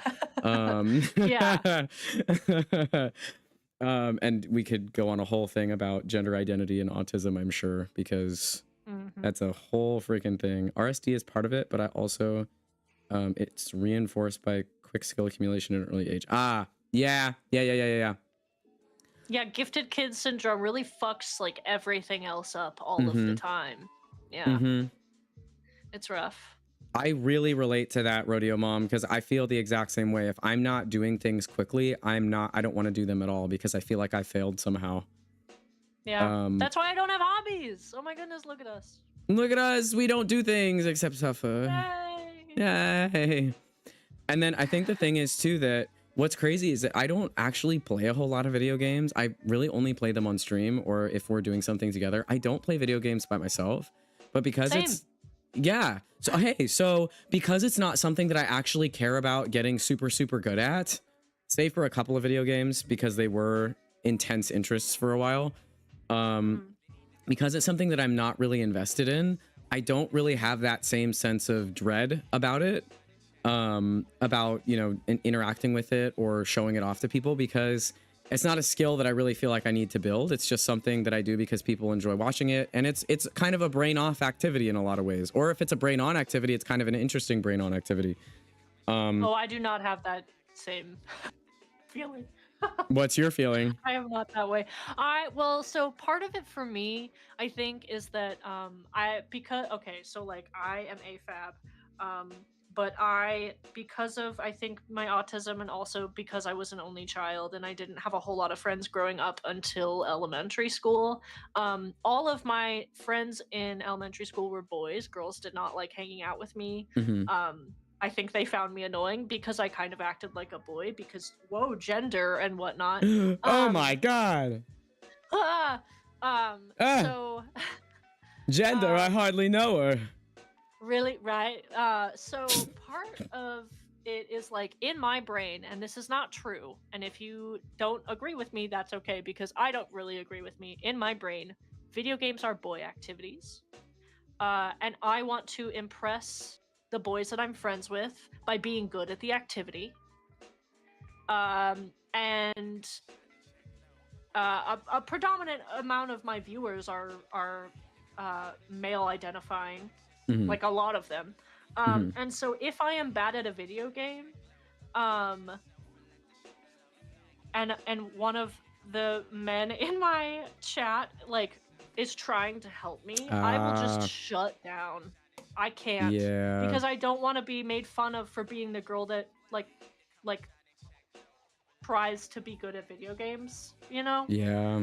Like, I don't want to be seen as someone that is like buttering up to the men around her. But I do tend to do that to begin with. It's very weird. I don't like it, especially because I love hating on men in my chat all of the time. I make fun of guys. I love making fun of men because sometimes y'all are cringe. It's fair. I accept this. And so I make puns. It's like it's my okay. brain is so just caught between like 400 different experiences all at once. It's awesome. Autism has comorbidities everywhere. Yes, furries are 5 to 7 times more likely to be autistic. Yes, that's true. I actually, okay, so bringing it sorry, Astro, bringing it back to that college class that I created, which is still super cool, by the way. Thank you. One of the readings is about furries and autism. And it's 20 pages. What? Jingles, yeah. I want to take your class. I want to take this class. Well, I can't give you a grade on any of it, so I don't think it would be like, I don't have like a grading rubric for all of it, but like I can send you everything that I did. Oh my god, I would love that. Are you kidding? That sounds so cool. Yeah. Your man-related issues are well-founded. It's true. This is fair. Daddy issues and whatnot. Don't we all do? tell me about it. I'm holding you, Astro. I'm holding you. But what if the daddy issues have daddy and mommy issues and the mommy issues have mommy and daddy issues? I'm holding you. Between absent father, not his fault, and narcissistic grandfather, as a stand-in, you were doomed to a complex relationship with men. Yeah, it's not fair, but it is the hand I was dealt. And so we truck along, ladies and gents, don't we? And they, thems, my fellow babies. Hello. Babies. Baby babies. But yeah, it's a whole lot of, a lot. It's a whole lot. I was trying to think about, because the thing is, you're right. I'm not good at knowing what about me is autistic. It took, the fact is, because you said, you know, you were the last to know, right? I very much was too. Everyone, I remember you saying you were more surprised that I am attracted to women than the fact that I am autistic. It's and true. Everybody during the reveal was so, oh, this was, you didn't know? Oh, we were, oh, okay. All right, guys. Yeah. We were all in on it before you were. I'm so sorry. But I don't know. I know certain things made me have inklings in certain directions. So the thing that we talked about people perceiving me as angry when I wasn't, because when I'm and Pink described it this way, when I'm having a conversation that I'm very interested in or passionate about, I don't have a lot of facial expression. I talk louder and I'm very blunt. And so that can read as angry when I'm not angry. I am genuinely just engaged with the conversation. This is my regular speaking voice. This is how I talk to everybody in every circumstance. I talk to children this way. I talk to everybody this way. But when I'm really interested in a conversation, all of a sudden I have more energy, but my face isn't happy and smiling and big. And so now I understand, okay, that's maybe part of why I come off as a little bit angry. I don't notice that in the moment. But when I look back at certain things like the T-Rex hands, for example, I told Pink the other day, when I was a kid, I would hold my hands like a T-Rex when I would walk around. So they would be elbows bent, hands flaccid. It's also the gay pose. So story of my life. But I would walk with both hands like that, like a little T-Rex. And when I would stand in line, when we're in school lining up, I didn't stand with my feet parallel. I stood with them crossing on top of each other. So my left foot was pointed to my right and my right foot was pointed to my left, and they were right on top of each other. And I bent my lower back so it made a really steep curve, and I folded my arms and held them right above my butt in the curve of my back. And that's how I would stand in line. Asher, I know you have a problem with feet, but if I'm wearing socks, can I send you a photo of how my feet look when I stand? Yes, please. Okay. Because I fear. Oh. I fear we are the same person. I think we are. Yumi says, I'm all of those. Hi, ladies, gentlemen, and envies. Yay! You're also Yumi, my resident demon, hopefully VTuber at some point. I'm still waiting on Yumi streams. I'm shocked to learn. I am also shocked to learn that. Rodeo Mom, if this is the shock to everybody, I am, in a very complex way, I can find men attractive and masculine people, but I really, really love women. Girl, same. Yeah, but, there we go. That's what it is. I'm also unable to allow myself to sit or stand comfortably. I feel like I am comfortable in the ways that I sit and stand, but they don't look comfortable to other people. Nope. And they're always like, how are you comfortable? Like we said earlier, me laying on my clavicle, that is really comfortable for me. No one else thinks so. Maybe I try it. Yeah, but they're also doing detrimental to my body. No, Jingles, I do. Yeah, so I cross them over, except so your left leg, how it's almost totally parallel, my right leg would also be folded inwards, and that's exactly how I stand. Sometimes I stand like that too. Yeah, it's the same thing. Look at us. Look at us. Autism all over the place. I'm gonna delete that toe pic now, so that it doesn't trigger you in the future, because I love you so much. I just get triggered by random Jinglefoot picture. One day reserving. I mean, what? I mean, I agree with you. Yeah. Yeah. Yeah. Yumi, if you do a Pokemon stream, I am watching every second of that, and I will be autistic in your chat. Pokemon is one of my special interests. I have played, if you think I have not played, when I say every single game, I own every single game, and I have played them all at least a couple of times. When I am feeling stressed, I will, FBI, don't listen to me, I will download a Nintendo DS or Game Boy Color emulator and then download Pokemon ROMs and play them through at 4 times speed just to feel something again. Oh my. And I specifically will play Pokemon Emerald and Pokemon Platinum because they're two of my favorite games.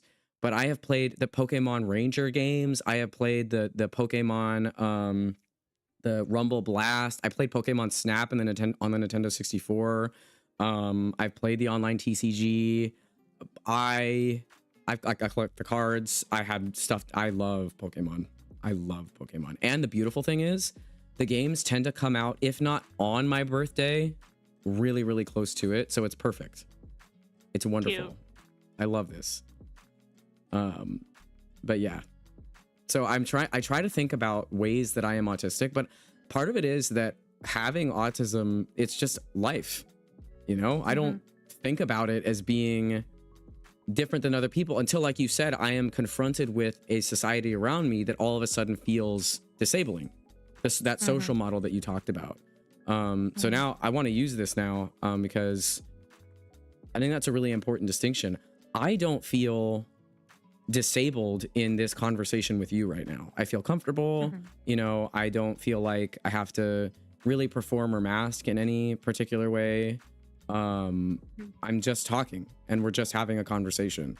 But if I go and sit with my family members or other people in social situations, there's all of a sudden I feel exhausted. I feel like, you know, I'm hyper vigilant as to, am I expressing myself the right way? Am I making the right face? Do I have the right tone? And then all of a sudden it feels really disabling in those contexts.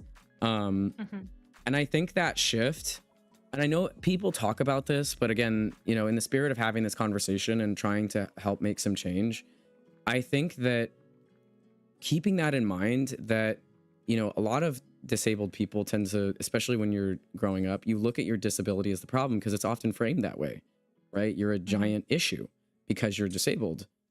And then the society around you says, yeah, you are a problem because you can't produce at the same rate as somebody else. And therefore, you know, you're not feeding capitalism. Yeah. But the reality is that the world around you does not have the capacity for who you are. That is not your fault. And it's really hard to internalize that because, especially with for people with trauma and disability, I was raised to believe that I was a giant problem in every single form. And so anything more about me that was a problem, that didn't conform, that didn't obey, would be more of an issue. And so accepting there isn't something wrong with me is really hard, especially when I'm autistic and I make mistakes. And sometimes those mistakes are honest and because of my autism. And I bring back to that point earlier where I said, you know, there are people that in my life, and you know more about this, there are people I love in my life that I love so deeply and honestly, it's insane.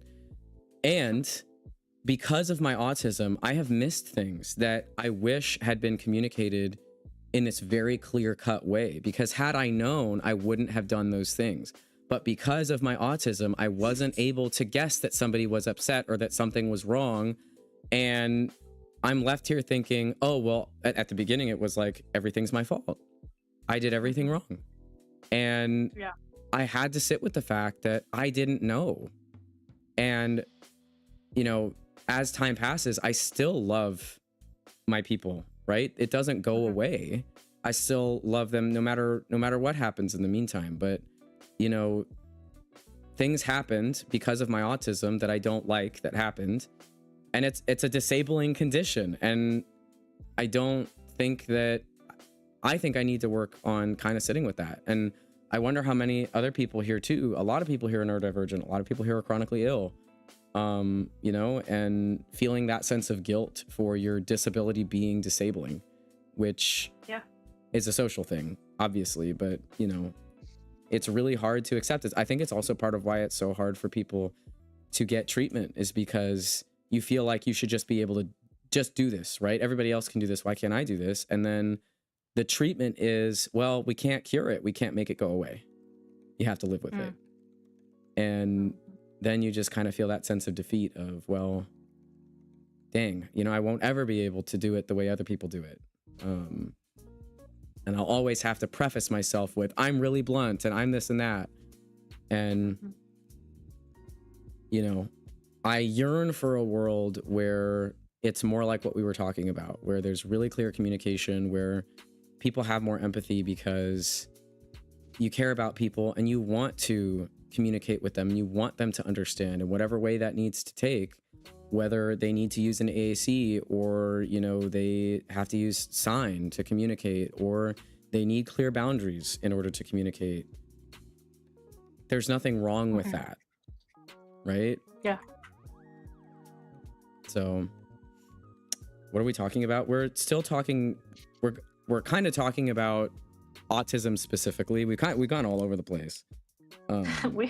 We really have. That's what I love about this, is I knew you, because when we were talking about the topic that we wanted to do, we were both originally, okay, you know, one topic. And then I was like, I really don't think that that's the way that this conversation is going to go at all. I think we can just put it under the banner of disability and go from there, and whatever happens, happens. Because either way, I know you, and I know, like I've said, you are super intersectional. So any conversation we have is going to expand beyond just, this is the definition of linguistics, and this is what it means to be a phoneticist. It's going to go somewhere else. And I knew that that was going to be interesting no matter what. It's true. It's true. So, has everyone eaten today? I have, but I have not in a while. Do you have any other things that you want to share or talk about? Any important things that you think should be spoken? Oh my goodness. No, I feel like as long as I answered everyone's questions, that's all that's important to me. I think that I don't know. Meow. I just hope that everyone enjoyed this more than anything. I had a great time. I've learned so much about you, and you made a class, and I mean, I knew you had a degree, but learning about, for me, just being your friend, learning about all the things that you learned about in the process of getting that degree, I just go, you know, damn, I want you to talk about it more. It's really cool. Yeah. Seriously. I've definitely, I've loved it. I'm excited. I finally got all my crap out of, hydrate, whoops. I finally got all my shit out of the storage unit, and so I'm hoping to maybe do some streams with the hand cam on, and maybe me taking notes, and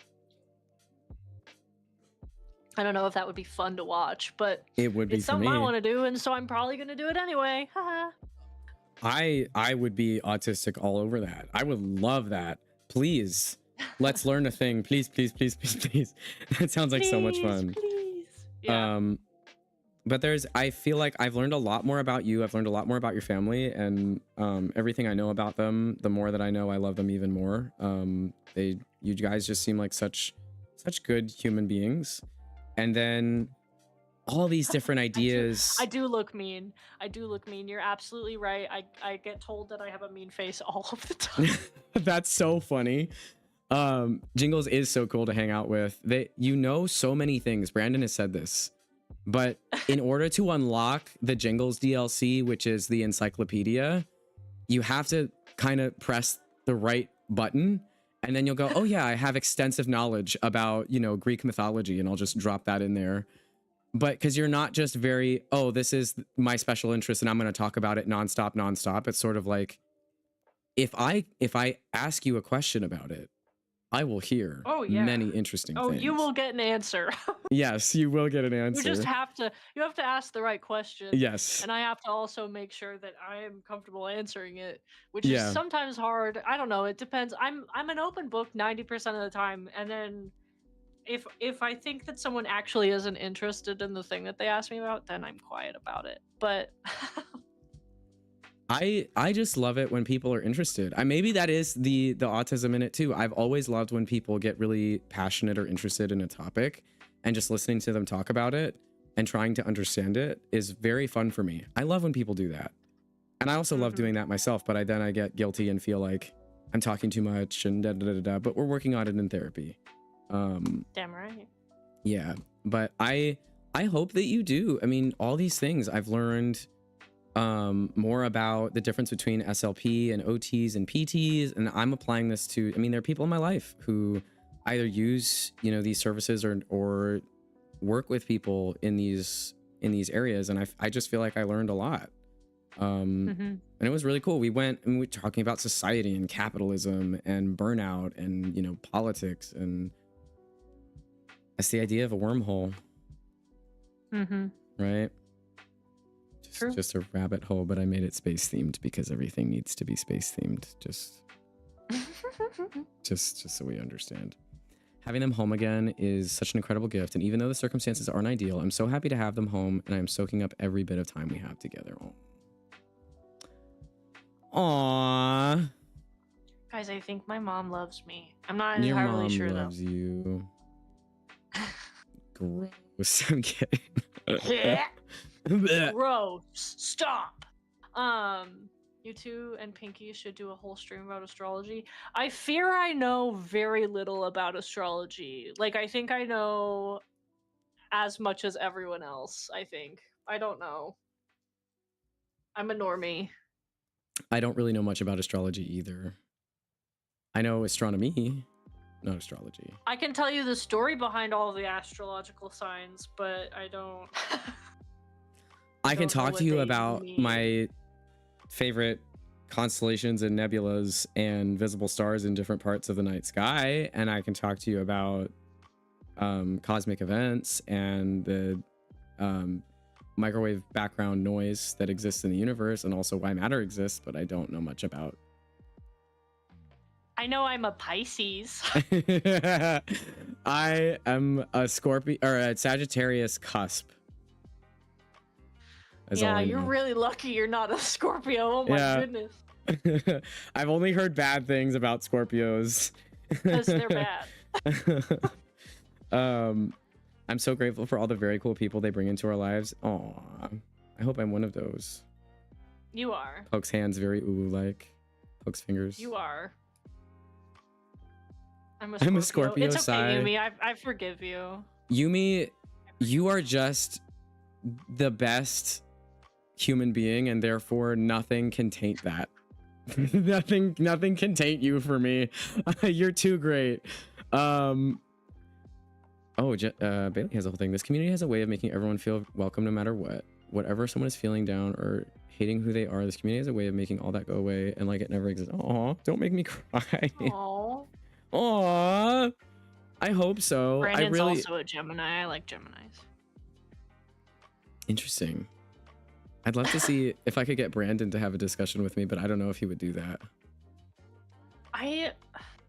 About being a Gemini? Not specifically about being a Gemini, just about whatever he'd want to.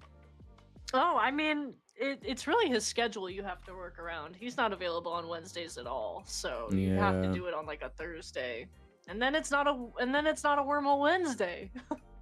I did do Wormhole Wednesday on Friday last week, so I can be flexible. See that, yeah. Sometimes my autism relents. But I love this format, like you said, because it's just a really interesting conversation that can go in a lot of different directions. And I end up, because I'm having people that are my friends on, I'm learning so much more about all of you, which is really cool. And I feel like every conversation I've had so far, I have something else to talk with my therapist about and learn about myself. So, yeah, if nobody else has any other questions or comments, I feel really satisfied with the conversation. What do you think? Yeah, I feel great. I have no complaints at all. Yeah. I'll recover one day. Just cackled and felt an extreme short stabbing pain in my stomach. Hey, that's probably not good. Probably not. If anybody has any last questions or comments, I'll let that sit for a couple seconds and we can just, or like maybe a minute or two, and we'll just sit. And otherwise, I think that was Wormhole Wednesday. Hell yeah. Whoopee. Featuring Jingles. I'll shout you out too. If you guys are not following Jingles, what the hell are you doing? By the way, we'll do this. And what if I kiss you on your mouth? And then do I have the shout out username? Courage, hey, come here. No. Don't get on my cords again, please. Please. I love you so much. Please don't. No. Do it, Courage. Do it. Courage, no. Let the naughty fill you. No. Rat Rodeo. There we go.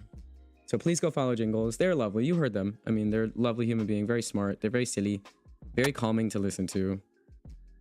I've heard. I feel like I'm the opposite. I feel like I'm very annoying. But people like me, so I guess. I will say, I know you have particular feelings about your voice, and I know that saying anything about your voice is probably going to slide off like water, but the other thing to consider is that it's really a vibe. You're very calming. It's true. You have a very calming vibe. Yeah.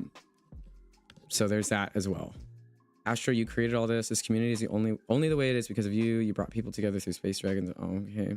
Possible now confirmed autism. You brought people together through Space Dragons and possible in parentheses now confirmed autism.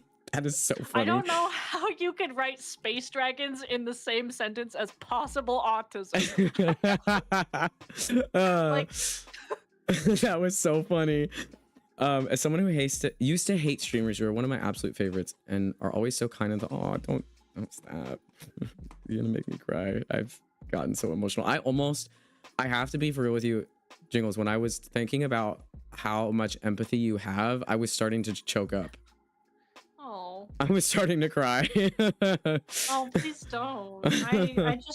I love my babies, and you're one of them now. I've adopted you, even though you're older than me. Yes. But by a chunk of time. But yeah, I don't know. I think my empathy is probably my best aspect. I don't think I'm perfect by any means, and I definitely have disliked people. I think I dislike a lot of people, but I think empathy is like the best way for us to communicate and create community. And so, you know, be more empathetic.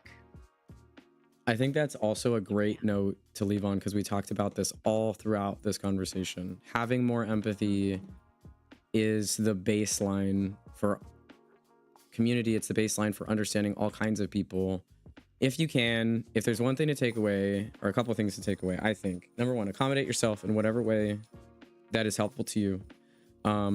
Don't be afraid to explore yourself and understand yourself, because it will lead you to be a lot happier with your life. And have empathy for yourself and other people. Show yourself and other people compassion. We need more of it in this godforsaken world. All right, guys. Well, Jingles, thank you so much. So much. I had so much fun. This was so much fun. I'm glad. I'm here. I loved it. I loved it so much. You. I love you too. I had a great time. I'm so glad. And if down the line, you have another topic you want to talk about, you're always welcome to come back and we can do it again. Hell yeah. I'm so happy to do that. Right. Thank you guys for joining for our second Wormhole Wednesday. Yay! Second birthday. Yay. Courage is so excited. His tail is wagging. And I'm going to hop off with that. He's going to pull out my microphone, so that's going to work really well for me anyway. But I will catch you guys on the flip side. I will be streaming tomorrow. I think Jingles will be too. And I will see you all later. Bye. Bye, guys. Goodbye. Bye.